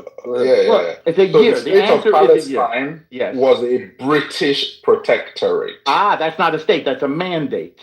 Oh, it's a mandate. Yes. Okay, but was it a mandate? Was it a mandate of Israel? At that time, what mandate was it? What mandate was it? Now you're what was it called? What words mean? No. Hold on. Go slowly. You said it was a mandate. What was the mandate called? You know what that means? It was Britain. At first, it was. No. It was called the State of Palestine. Yeah, I think you're misunderstanding what that means, though. No, I think you're misunderstanding. Okay. So who was the president? Maybe I misunderstand. Who was the president of this mandate? Founding fathers. Who was the president of the mandate? Hold on. I just want you to agree first. You said you do recognize that before the state of Israel was formed, there was a place called the State of Palestine, which was a British mandate. There was no state. There was an administrative territory. There was no state. What was that administrative territory called? We've just gone in a circle. It's a simple thing. What are you afraid of the word Palestine? No, are you afraid of the word Israel? So are you? No, I'm not. I love Israel. So are you aware that there was such a protectorate called the State of Palestine? It was Britain, essentially. Britain conquered it. No. What did Britain call it? The British Mandate of Palestine. Thank you. Yeah. Very simple. Okay. So what does that have to do? What does that have to do with Judea and Samaria? By the way, it included Jordan. It included So it has nothing to do with what you're calling Palestine. But you have arrived. You have arrived. You have acknowledged. I think you're on the wrong line. I think you're on the wrong line. So let's say again, when was there a state of Palestine? I'm waiting for you to say. You've just said it. Doesn't matter. No, I think you made a big mistake there, Sandra. I think you've just walked yourself off a cliff. So when Britain creates a state, when Britain creates a mandate, that is not a Palestinian state. It is a British state. They had British passports. That's not the point, It though. was Britain. Yeah. That's So, not- but what I Britain think it is the occupied point. India? Are you saying India is Britain? India had a government that was not Britain. No, Britain was the government in India when they occupied it. I want to educate you a little bit. Let's talk about No, the British you need mandate. to educate yourself. Well, let me It's very educate myself simple. with, and you can Was be. India you can hang around. Britain No, when it I'm was going to read it to you. occupied? I'm going to read it. No, I want to read it to you. Well, Okay. I wanna ask Elmo No, I a want to question. talk to Sankara. Sankara wants to talk about this. The Palestine Mandate was approved on the 22nd of July, 1922. So not a state. Okay. The British good. formal international recognition of the position they held de facto in the region since the end of 1917 when it was Transjordan. Okay? So now was it called the Mandate of Israel? Why is that interesting to you? There were Jews there. I'm just trying to say to you, Yes. what was the established name of the place? Well, Israel has always existed. So you think that the fact that the British called it Palestine made it a Palestinian state? This is a serious misunderstanding. No, that's not what makes it a Palestinian state. Okay, then tell us what makes it a Palestinian before the British occupied it, it was already Palestine. Okay, who was the president? It doesn't matter. No. Who was the president? No, there's nations. Okay, who was the government? No, who was the government? Dude, nation states just recently started. Why Okay, so there was no state of Palestine. Okay, I agree. No, but I'm saying nation so states. so the birth of this idea it's a new of compass. so there's something called the British Mandate of Palestine that's formed in 1917, and then the British leave. So what is it called after the British leave? What is it called after the British leave? Yeah, you tell me. I'm asking you. Okay, Israel. It's called Israel. Why is that? Well, that's what it was not called Israel. Of course, it's called Israel. We declared independence on May 14th, 1948. Yeah. And the whole world recognizes it, by the way. No. So now it becomes an area. Hang on. Wait. Go slow. Don't tell lies. Hang on, Sankara. An area that was called the British Mandate of Palestine is no longer the British Mandate of Palestine. It's Israel. Black Rabbi, can you bring up people, please? Okay. So Sankara, why did we go down this long thing to show you that Israel is the state now where there once was a British Mandate of Palestine? What do you think you gained from this? So are you aware of the United Nations declaration of Palestine and Israel as separate entities? So are you aware of the territories that were defined as Israel? Are you able to look at a map and show us the boundaries of what was Israel? Yes. You know what the problem was? So hold on. Now I'm going to ask you. Wait. You asked a question. Now I'm going to go. So at that time, here's what happened. Unfortunately, the rest of the Arab world did not recognize the United Nations Declaration. So no state of Palestine was formed. It doesn't leaving matter. No Palestinian. Here's a question for you. Why doesn't it matter? It doesn't matter. There's no Palestinian state. Why does that not matter? Hold on, let me talk to you very quickly. Do you know? Wait. So far, this is what we have. There is none, nor has there ever been a Palestinian state. That's where we are right now. No. Wait, let's pause it. Let's pause it for 1 second. I didn't say anything. Okay. So El Normo has left us at a place, which is no one has been able to show him the establishment of a Palestinian state. Okay, I can. So if Black Rabbi, you are biased anyway. So it's obvious that you're going to say no those one kind has of shown nonsense. it. And by the way, there is no. Can I say because we don't have eyes. You know, Black Rabbi, even that question is Black Rabbi, heavily I was flawed. next. Okay, so Go ahead, AB. Sankara, tell me today, who's the president of Palestine? Please, You have said Sankara, I want to establish some facts. Sankara, who's the president? Who's the president of Palestine, Sankara? El Normo. Look, wait. Let AB speak for a second. Okay. We'll get back All right. to you. And You made Sankara, your you point. work on It's a who the solid president point. is. No one has been able to refute your point so far. We got you. Yeah. So I don't understand, Elnor, of why you would think that a nation, these borders that were literally recently made, that are drawn on a map by British and the French, right? Just not recently also made. by the Arab sheiks, by the way, not just the British correct. and French. I agree. So I don't understand, why are you bringing this up to legitimate that, hey, there's no Palestinian people. These people been living there. People, we said states, not people. Okay, States. I'm States. talking about the indigenous native people that've been living Well, there. You think they're just disappeared? They just disappeared. I never said that. They're there.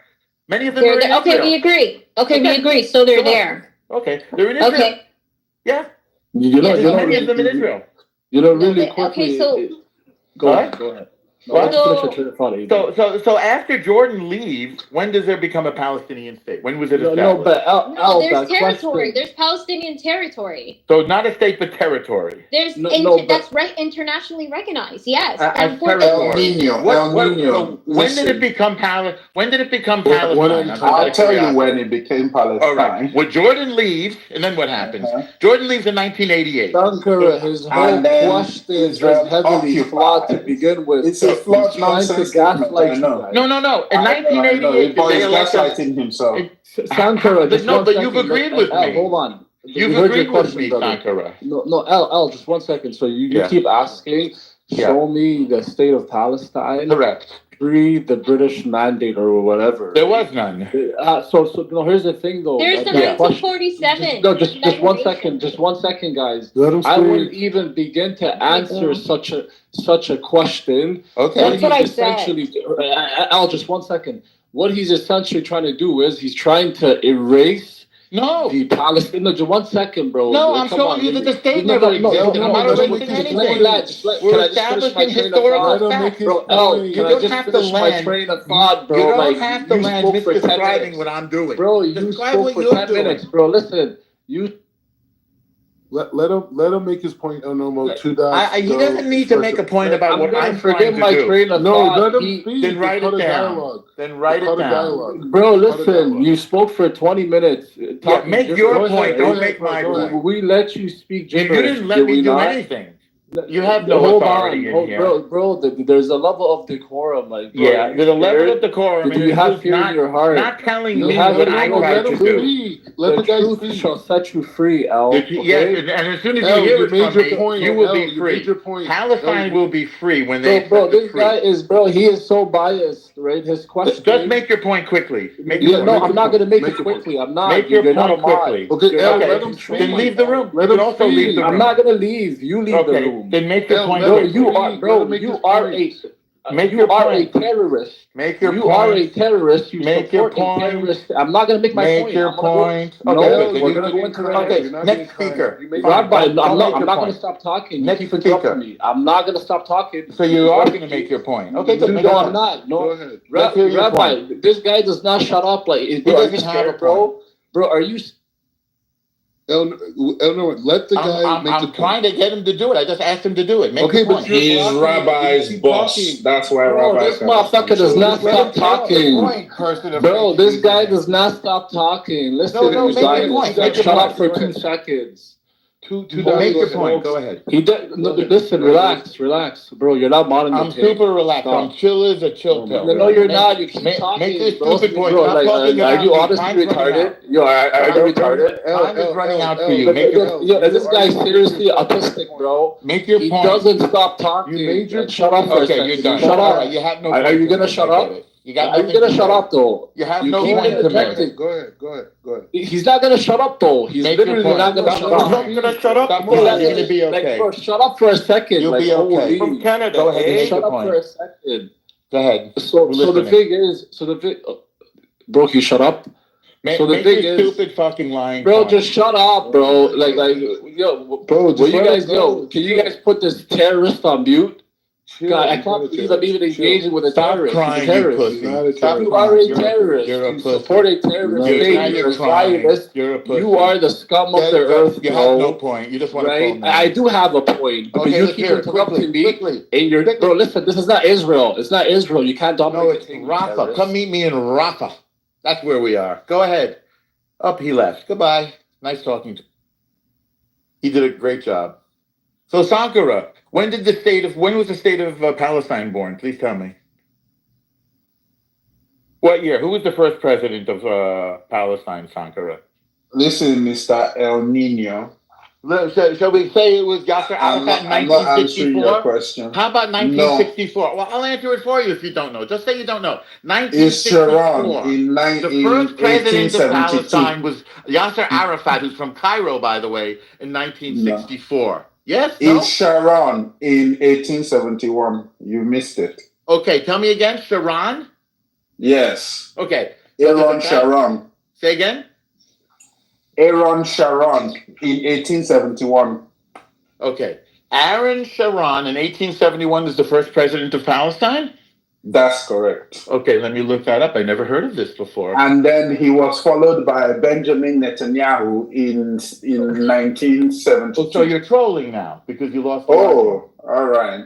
Okay. You have no argument. Listen. No, I want to look up this guy. Wait. I want to look you up. What's the guy's name? Sharon? What's his first name? Aaron Sharon was former president of Israel. Calm down. Sharon, you don't even. You're defending a place you don't even know who the presidents are. Who is the first president of Palestine? You said Aaron Sharon, right? Oh my goodness. 1871.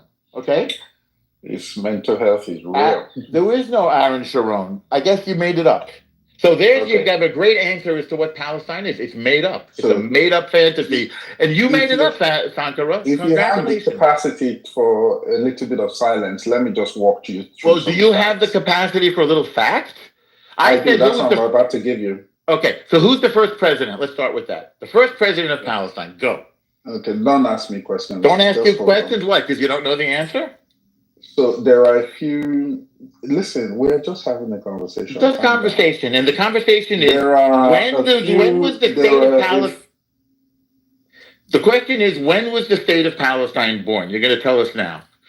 Go ahead. So there are a few international things that are very clear. Okay. And they have been affirmed. Absolutely. The state of Palestine was born in what year? What year?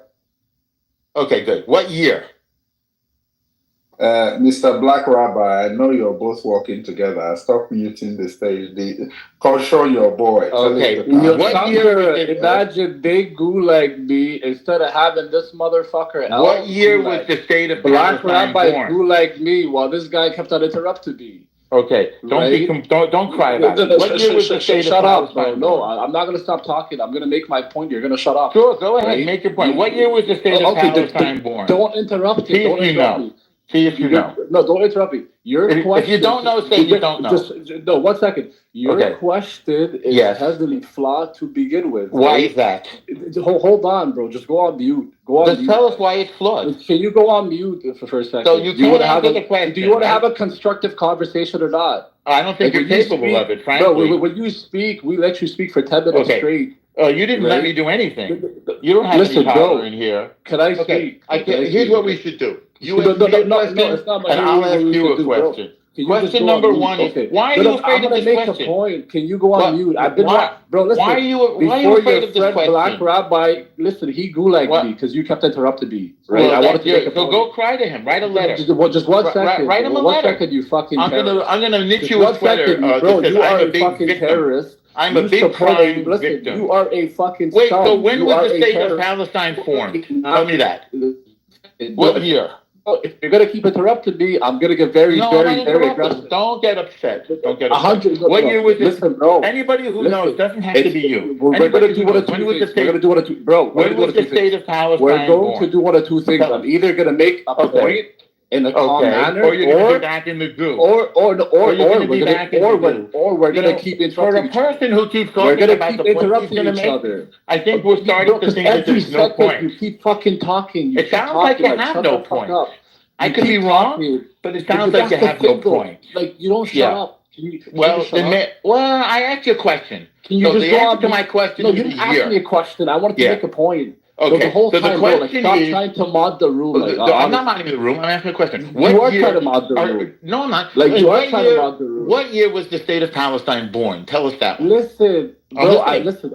I'm gonna make a point. Okay. Go on mute. Can I just make a point? You go on mute. First answer the question, then you make. There's a level of decorum, right? There's a level of decorum. That's right. A conversation go back and forth. I think I do. Interrupting though. I think I do. Well, so if you, I'm gonna bake you some cookies so you feel better. Is that all right? Yo, this guy's bro. You look like a whole fucking Baki boy. Then you're not gonna. Then you're not gonna. You look like like a fucking Baki boy, would you like bro. me to? Would you like you me look to? Like I can knit you a sweater. Talking about making me cookies, bro. Well, I want you to feel better because you're crying. I'm gonna do like myself. You're crying. You're crying like a little bitch. You're a Baki boy. Look at your PTR. You look like a faggot, bro. You legit look like a faggot, bro. He's interrupting me. You're a faggot. Oi, he's interrupting me. The big Jew, he's too smart for me. Make your point, schmuck. Up. Bye-bye. Nice talking to you. You did a good job. I want to make a point. What's the point? This I don't know. So, Sankara, what year was the State of Palestine formed? Tell the whole room, please. I'll be quiet. Go ahead. What year was it formed, Sankara? He just wants to make a sophistry, not the point. I know this. What year was it formed? It's an easy question. When was it born? When was the State of Palestine born? Never. Anybody? Never? Show it to me on the map. I can see Brother Alonso in the audience. Brother Alonso, see how you can't answer obedient the black rabbi is. You can't answer it for yourself? When his masters are operating. Do you not know? Isn't that a bit of a personal attack? Doesn't that show that you've lost? Sankara, you were able to talk. I can see that. So what year was the State of Palestine born, Sankara? Show us. Because I'm mystified by your claim. But maybe you know facts that I don't know. Tell me. Go ahead. Sankara, are you there? You know what? This is what I'll say. Your silence tells me that the answer is you're afraid of. And maybe the State of Palestine was never born. Is that possible? Maybe this terrorist named Yasser Arafat, who's from Cairo, declared a State of Palestine on land that was Israel and then started a terror campaign in order to kill Jews. That's how we see it. Do you see it differently, Sankara? Knock, knock. Anybody home? Sankara, what happened? Sankara just lost. Sankara, you lost. You lost, yeah. It was so easy. You're a loser, Sankara. You ask two little questions and the whole thing goes out the window. What a bunch of cowards. This is why you have no state.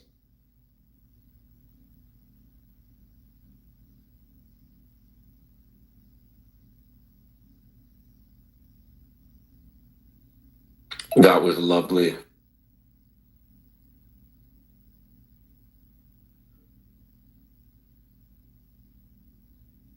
What happened?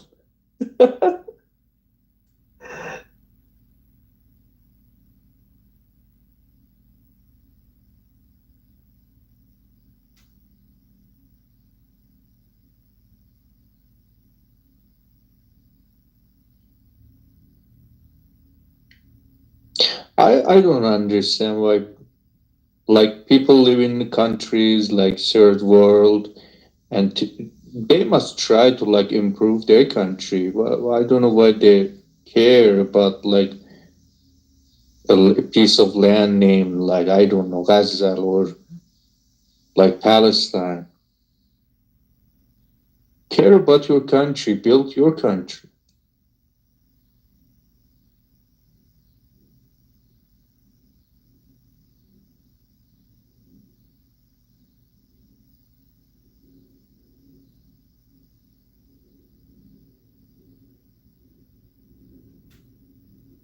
Oh, hey, the black rabbi. So that's you on the news channel. Yeah, that's him. Oh, yeah. You talking about black people in the IDF and Ethiopia? Yeah, they got Ethiopians. That's about it. But I know they got some Africans. Like, I actually met an African American who served in the IDF. He was part of the Hebrew Israelite community. He's from Dimona. There's black Americans in the IDF. I have a question for you, sir. I have a question for Mr. the Black Rabbi. Sorry. Yeah, go ahead, shoot. So, do you think that now that Norm's not here, so you think there's no, you don't see it as an occupation on the West Bank?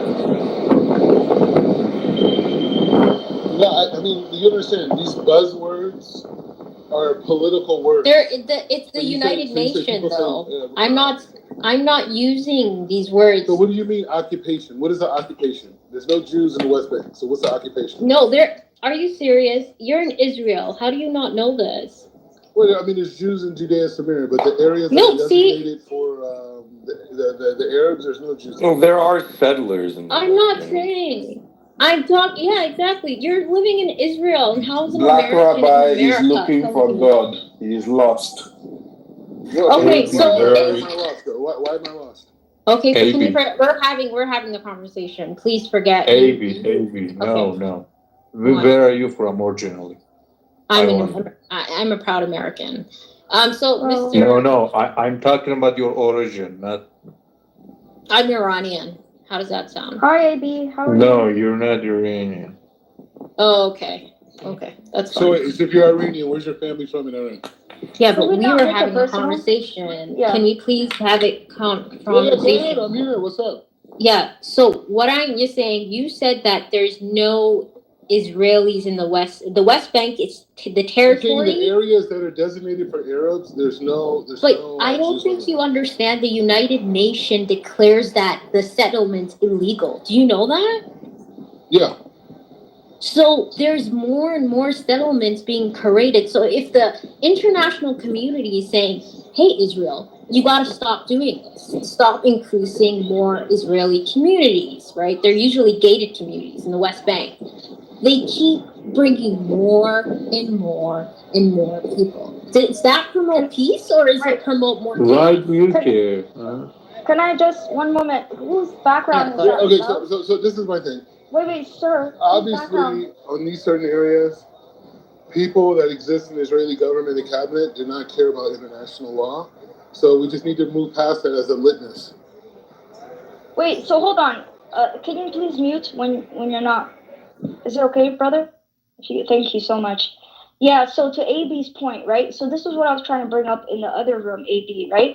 There has been an increase of hate crimes and violence against Jewish people that live outside of Israel, right? And AB, I know you mentioned this in a room before, and it was a really good point where you said we need to separate Jewish people from Israel, right? Because not all of them live there, and not all of them support them, right? We know many that don't, right? Noam Chomsky, Norman Finkelstein, and so on, right? So the nation state needs to be separate from the religion, correct, right? So AB, here's the thing. If Jewish people feel unsafe in all the other, because there's been an increase of hate crimes, right? In America, in Canada, in the UK, everywhere they live. Now, my question is that not going to make them play into Netanyahu's hand and then flock back into Israel? Because the truth is that, yes, they might look like settlers and evil and racist, but they might be more safe there, right? And that might play into Netanyahu's hand, and that might expand Israel. AB, what are your thoughts on that? What do you think about that? But why do you Netanyahu is a great though? Like, man. this is a very interesting thing. Okay, we're not trolling America, here. I'll drop you, if you keep trolling. Go ahead. Yeah. What I'm saying is, it's an interesting thing when Americans or people from the West talk about Netanyahu, right? Netanyahu does not determine the direction or outlook on Israel, but rather he is a spokesperson for a coalition of various political parties that have created a cohort here, right? This is Israeli policy in general, right? Whether Netanyahu's here, whether Bennett, whoever the person is, this is the reality of the situation. Another point is that Jews believe we are supposed to be here in the land.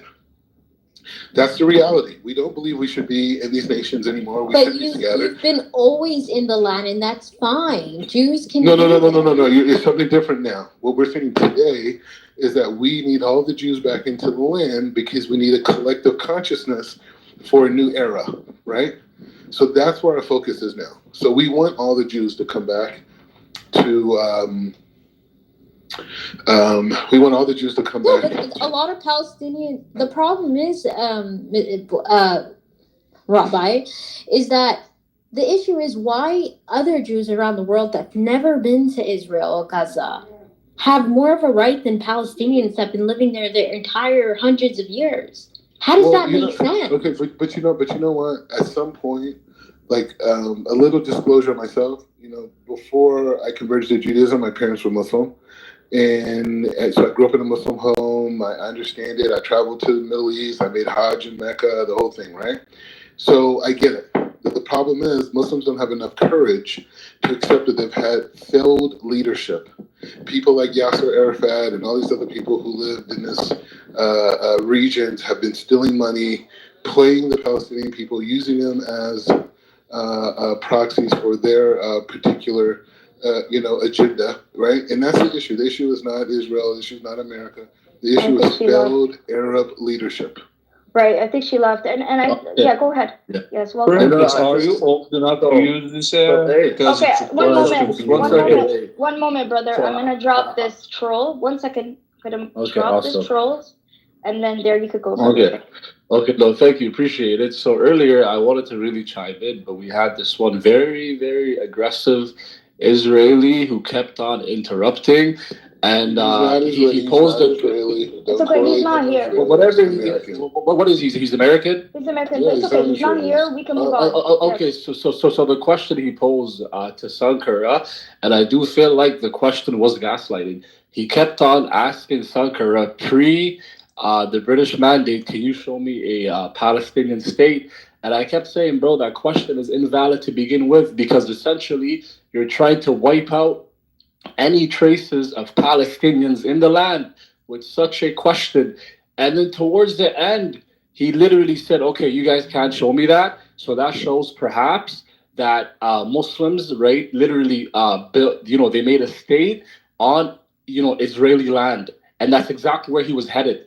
Right. So the thing is, right. So the thing is with Palestinians, right. And here's the thing, right. The inception of the modern state is fairly recent. So obviously, you're not going to have a Palestinian state pre the British mandate. You're not. The inception of the modern state is so recent. You're not going to have that. That's what I was saying the whole time. Yeah, that's what I've been trying to say. He was cutting me off. Wait, explain that point. Right? Explain that point. I want to understand it. So the thing is, right, for him to ask, show me a Palestinian state pre the British mandate. That question is invalid. Reason being is because you didn't have states. The inception of the modern state is literally decades old. 1950s, 1940s, 1960s. So the question in itself is... So let me just respond to that point. I want you to educate me, okay? Yeah. So I'm under the impression, what I've read and what I've been taught, that Winston Churchill came and he created the territories in the Middle East, right? Which was the basis of establishing the Arab League of Nations, right? So there was territories that were already chopped up into nation states already prior to 1948. No, that happened. I think it's called the Peak Cycle Agreement. It happened I think it might have been 1912 or whatever, or 1920. Exactly. It happened in 1919. The British and French, they basically divided. Exactly. In the middle. The whole world. But the thing is, though, right? So the inception, when I say the inception of the modern state, other states around the world got their independence, right? Mostly after that, right? And so the thing is, for his question, it's invalid to begin with, because we can't show you a Palestinian state before that. But we can show you Palestine, right? As, anthropologically, right? Historically, right? Even with the Greeks, I'm telling you, man, there are references to Palestine. Like, literally, bro, there are books on this. Like, okay, the thing is, like, the person, and I'm gonna land with my last point, right? Okay. So the thing is, right, when we're having a conversation, like, honestly, there has to be a level of intellectual integrity, right? There has to be givens in a conversation. If we're gonna argue right now that Palestine, whether Palestine was a thing or not in antiquity, how can we even argue that? There's books on this. Like, are we not educated? You know what I mean? But go ahead. Right. So okay. So I wanted to ask the question, and Latoum, you could go right after, if we can have the queue. So you were talking about the Jews being oppressed, right? No, that was just in the chat. But I want to stick to the topic in the room. So because I want to go based off what he was just talking about, right? So that's a good point. The nation state is a new concept. It's very much something the Europeans kind of brought in, and they created these borders, right? So that I agree with, and that these groups of people, especially groups that are nomads, it's really hard to track where their ancestral land is. But I would argue, and this is what I want to ask you: is it possible that both Jewish people and Palestinian people, right? And since we know that they're actually all kind of related, right? When you think of, and that's what our religion even teaches us, right? That they're kind of similar descendants, right? These people are all Semitic, correct? The Palestinians as well as the Jews. Not that when I understand the Ashkenazis are not, but we're talking about the rest of them, right? So my question is, what, do you think the conversation around who's indigenous is even relevant when it comes to making a nation? No, it doesn't. No, it doesn't. Okay, so Princess, no one's saying Jews are not indigenous or native to the area it is today. No one's saying that. No one. I don't. No, they're saying the opposite. No. Like no one's saying Jews are not native to that area. We're just saying that the state of Israel, not Jews, the state of Israel is the one. Sorry. Go ahead. Why was she put down? What happened there? Anyways, where'd you go? AB, that's a good point. Like the whole question on indigenous, no one is saying that certain Jewish people. I just want to make a quick point. Aren't indigenous, right? Literally, the whole topic is on occupation and Black Rabbi. How can you even reject AB's point? Like, bro, there are literally. The UN speaks about this. No, but he denied. Right? He denied that there's settlements. He didn't even. There are settlements. No, I didn't say there weren't settlements. Do you agree? Do you think is the West Bank occupied? Can you tell me that? Yes or no? When you say occupied, just because there's some settlers that they're illegally there by international law. Occupied. Black Rabbi, it's not only the settlements. Gaza is essentially the biggest open air prison in the world. How but let me ask you this. Be honest. If you were Israeli, how would you deal with the situation in Gaza? I would create peace by doing a two-state solution. That's what I would do. Okay, but the Palestinians. But they tried. Two-state solution. No. So listen to. They rejected the two-state solution over and over again for years. Let me say this point. I would reject if I was Palestinian. Why would I do that? Why would you reject? But what did you just say? There's a million Palestinians. Wait, just 1 second. Imagine there's 2 million people. You have the Palestinians, 2 million, and then you have, and this is in the beginning, almost 100,000 Israelis. Why the hell would I accept something that the Israelis get 70 or 80% of the land, while my people, which are 2 million people, are getting 30? Does that make sense? Why would I accept that? No, and they don't. Number one. Yeah. Okay, I'll go after him. Okay, so let's go down a short memory lane. Number one, the Palestinians rejected the land that was given to them by the British mandate, right? They rejected that land, right? Most of that land was gobbled up by Jordan, right? They rejected it. Now, if I was invested into my people, I would have took that land, built a country, and then been able to figure out what to do next. Okay, that's what I would have done. Now, when you say I don't want to, that's in hindsight, though, right? That's in hindsight that you know what I mean? Like, one moment. No one thought a genocide would happen today. Yeah, you know what I mean? True. Exactly. Why would you not perceive that if you don't take land and another group takes land and you don't have land and all you have is chutzpah that says that we're going to fight to the end to get all of it? They had all of Israel. What are you talking about? The Palestinians were there. No, they Jordan, never. The British wouldn't have been able to delegate it if they had the land. What do you mean? Palestine did have a land. It was called Jordan. That was literally the two-state solution that you're talking about. So now they're expanding the two-state into Israel, but Princess, that never happened. Just one moment, please. If I could just land.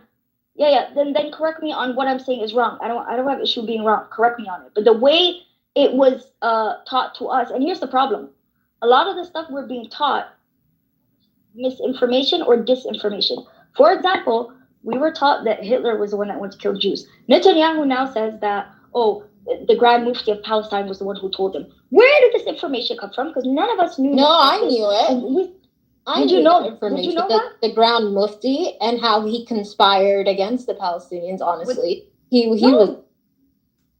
That's not what I'm saying. That's actually new information. Thanks for telling me. I didn't know that. What Netanyahu said, that Hitler didn't want to kill the Jews, that the Grand Mufti told him to. You have ever heard this in your life? Yeah, I haven't heard that there was a... That's manipulation. No. This is the thing. We have to accept as human beings first, right? That there's been a concerted effort in the Muslim world to control its population through radicalism. Well, forget about Israel. Wait, hear me out. Allow me to make the point. Okay, make the point. Okay. So we know that this is the reality, right? This is the response that certain Muslim clerics felt they had to do in response to the West, right? So the issue now is to say that ideology was a failed concept. It was a failed maneuver to maintain control in the Middle East, right? That was a failed idea. It ostracized the people. It undermined the intellect. It removed critical thinking, the education. The whole thing was removed out with Islamic radicalism, right? The whole history of Arabs and their contribution to Black Adam. But hear me out, brother. Hear me out. The Muslim contributions to many sciences, to medicine, all that's been wiped out. We haven't seen that in over almost a century. Wait. That happened during the Caliphate. That happened during. I agree with you. I agree with you. So this idea. So wait, just point on one Islamic second. radicalism. Guys, exactly. No. Please, can we mute everyone for a moment, please? Right? We need to let everyone land because I want to follow. She just said something that I've never heard. I didn't finish what I was saying. Brother, that's what I'm trying to say. Let him finish. When he's completely finished, then move on to someone else. She just said something that blew my mind. Go ahead. Okay, so what I'm saying is now is an opportunity for Muslims to have an open dialogue about what Islam is, what Islam isn't, what can be understood as Islam. All these things need to have an open forum, right? This is a time for revolution for Muslims, right? You could take your countries back. You can establish infrastructures. You can compete in a first world economy. You can give your young children that are 5, 6, 7 years old right now in Muslim countries around the Middle East. You can lobby for them to get the best technologies to be a part of this first world economy of innovation through technology. That should be the focus, not Gaza, not what's going on with Israel and this whole dynamic. No, how do we use this chaos to our benefit, to benefit the young Muslim kids to have a better opportunities than the prior generations. And that should be it. That's beautiful.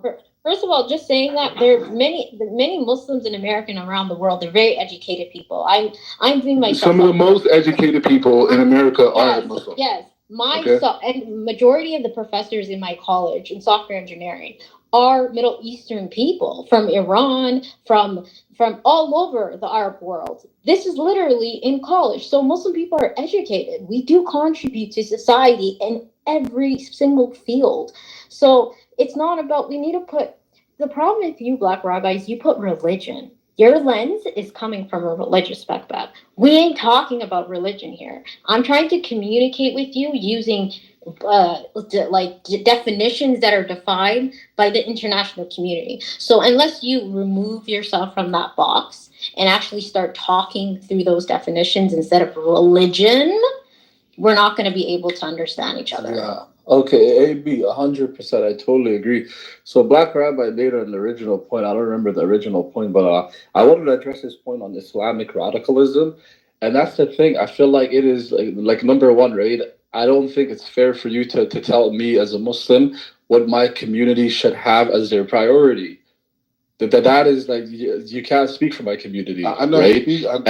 Brother, no, but I just 1 second. No, because you said Muslims should focus. Yeah, you said Muslims should focus on this, that, and the third. I'm a Muslim. I know my community should focus on, right? But the thing is, your point on Islamic radicalism, it is like, bro, like it is difficult to engage when you're using right wing tropes, right? Bro, come To on, characterize. bro. Just one second, bro. Please, Black Rabbi, No, please, but bro. can we I've refrain been from the wanting to personal jump in. attacks, though? But no, Yeah, we're it's not not personal. Wait, bro, can I tell you why that's not Please, fair? bro. I've Can I been tell you why wanting. that's not fair? Let him finish. I've been wanting to rebuttal you Go ahead. for a while. So the thing is, right? No, because like you used Islamic radicalism and whatnot, and how Muslims have been using that from time, right? Like that is so rich, right? Imagine They America bombed has Iraq.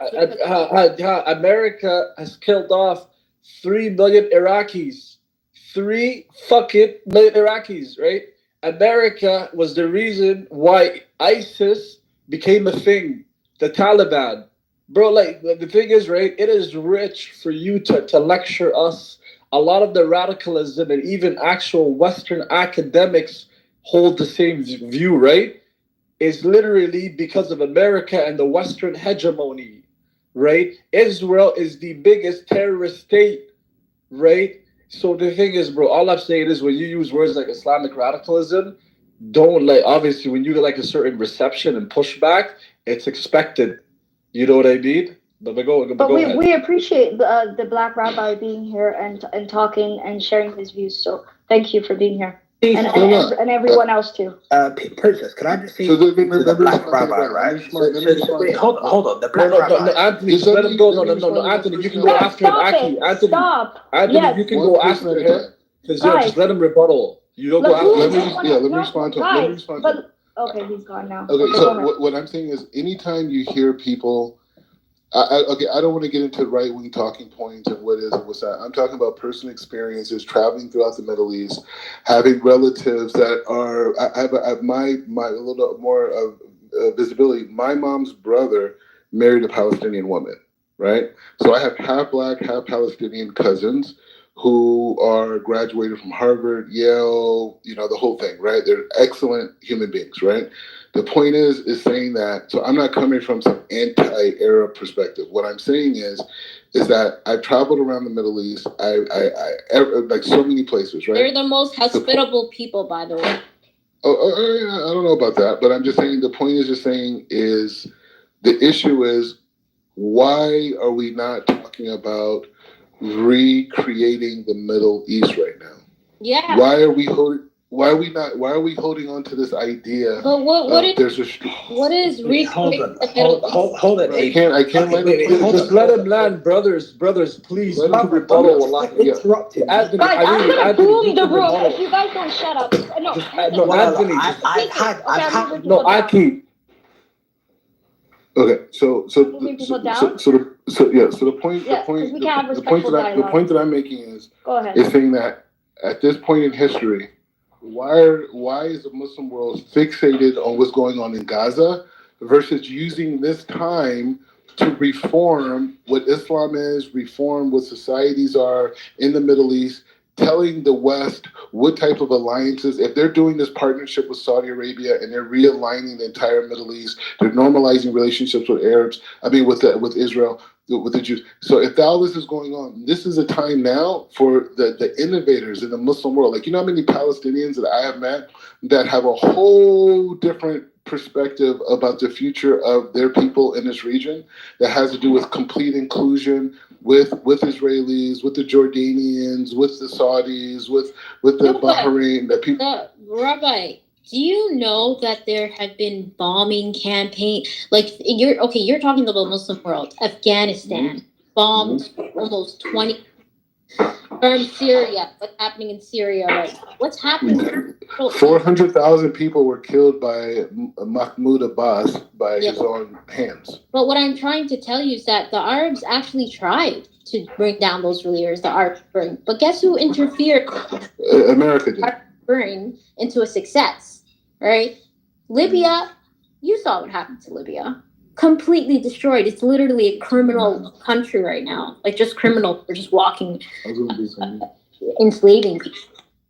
But I'm just saying that you have to understand the frustration that Now comes. you guys have to be revolutionaries right now. Let me know when it's my turn to talk. Okay, Anthony. Now is the time for the Muslims to be revolutionaries. What does revolutionary mean to you? Can I get a chance? Revolutionary. You know what revolutionary means? Is being able to take over and show real leadership for the Palestinian people, show real leadership for the people of Jordan, show real leadership for the people of Syria, the real leadership for the people in Iraq, real leadership.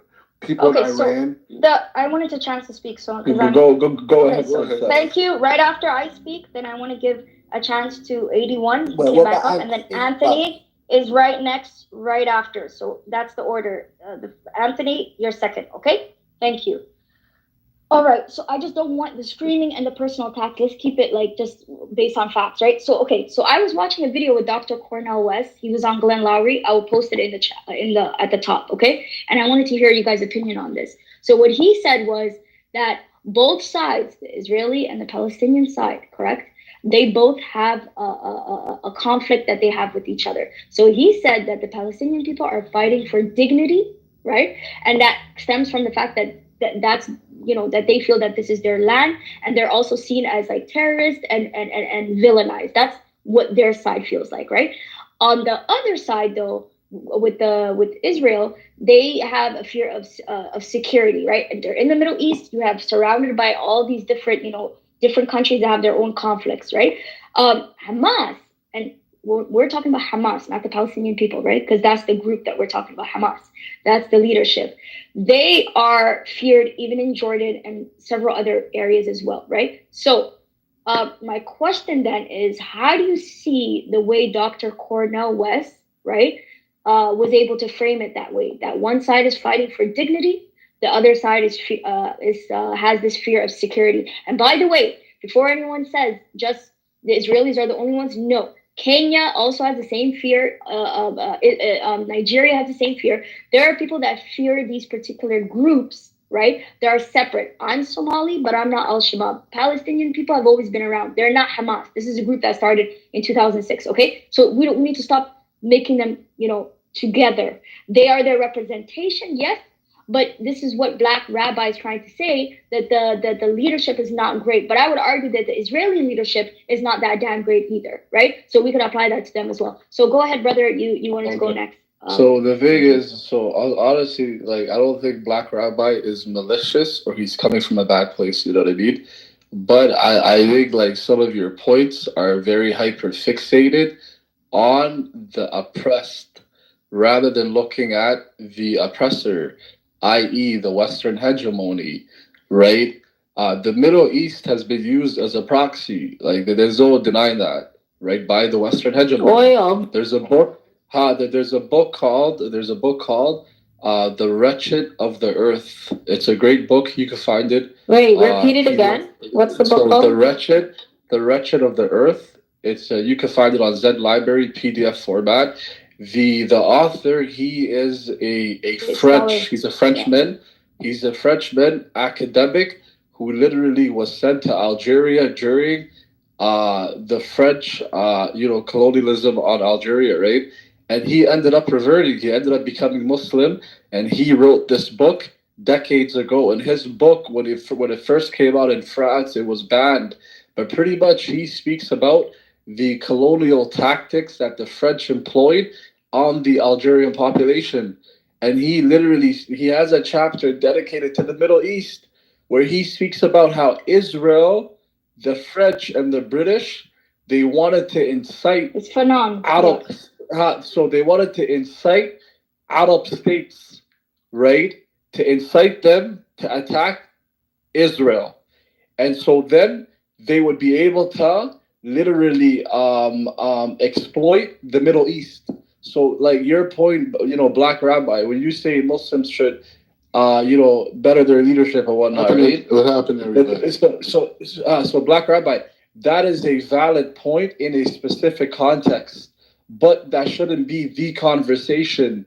The conversation is the Western hegemony and its effects on the Middle East, using the Middle East as a proxy. You know what I mean? Like I'm not debunking your point. I just feel like your point is valid in a specific context. Like, for example, why do we have the biggest military bases in the Middle East? Like, why the hell do we need that? Why are we in Iraq right now and Syria taking oil from governments that aren't even they're not even there. They're not stable. Wait, just let me make. I want to make. Anthony wants to speak. Okay. Yeah. Okay, Anthony, you're gonna speak. Wait, you know what? The Black Rabbi, you go, Anthony, and then I'll go after you. Okay. I'm gonna mute up. So this is the thing, and God bless your American heart, AB, and all the things that you have been able to have privilege to in America.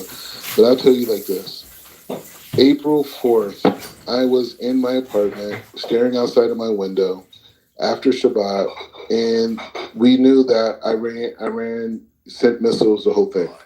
They told us it was going to come in 6 hours. Next thing you know, they're here like in a few hours. You know what I mean? Big miscalculation. But the point is, I was sitting in my living room looking out the window, and I saw Iranian drones with ballistic missiles. The warheads on a ballistic missile, if you know Jerusalem, it could take out from our central bus station all the way to our But ship the area. Americans know that. Hear me out. I'm not saying America is an angel. I'm making a personal point. What I'm saying to you is that I saw that, and at the same time I saw an F-16 come and take it out of the sky and blow it up, right? I saw it. Now my point is saying that the thing that Americans cannot grasp is that these people believe in death. What? Okay? They believe in death. They believe in wiping people out. Who's these people?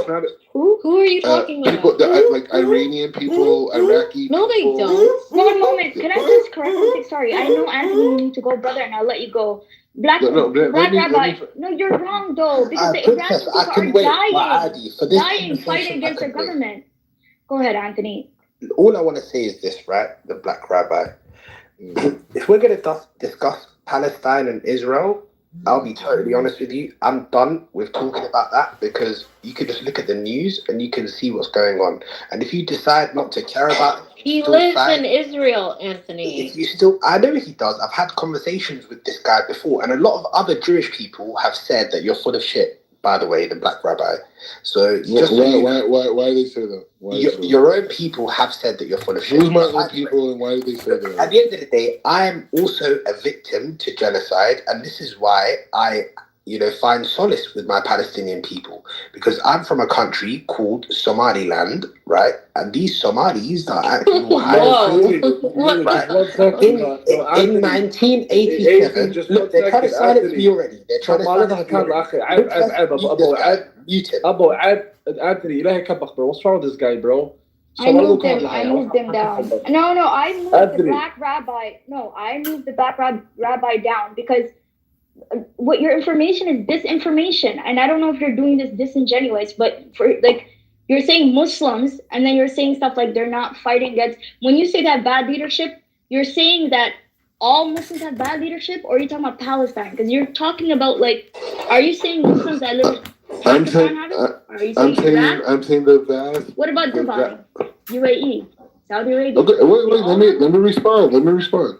What I'm saying is that majority of the Shiite countries in the Middle East have had extremely corrupted leadership that want to turn back the hands of time to enslave their people to their ideology, because they believe that's going to keep them Muslim. We weren't talking about Somali, so we can move on. Anyone in the chat, stop talking about it, because no one was talking about it. So wait, Princess, where'd you come from? Who are you? Sorry, you know what? I need to do a cleanup of the people that are in the room, because there's people trying to turn it into a tribal Somali thing, and that's not what we were talking about. Are you so Somali? I'm just going to remove them. No, I am Somali, but I'm going to remove them. So give me 5 seconds. I just want to say one point. I gotta go. Black out, Rabbi. Yo, just 1 second.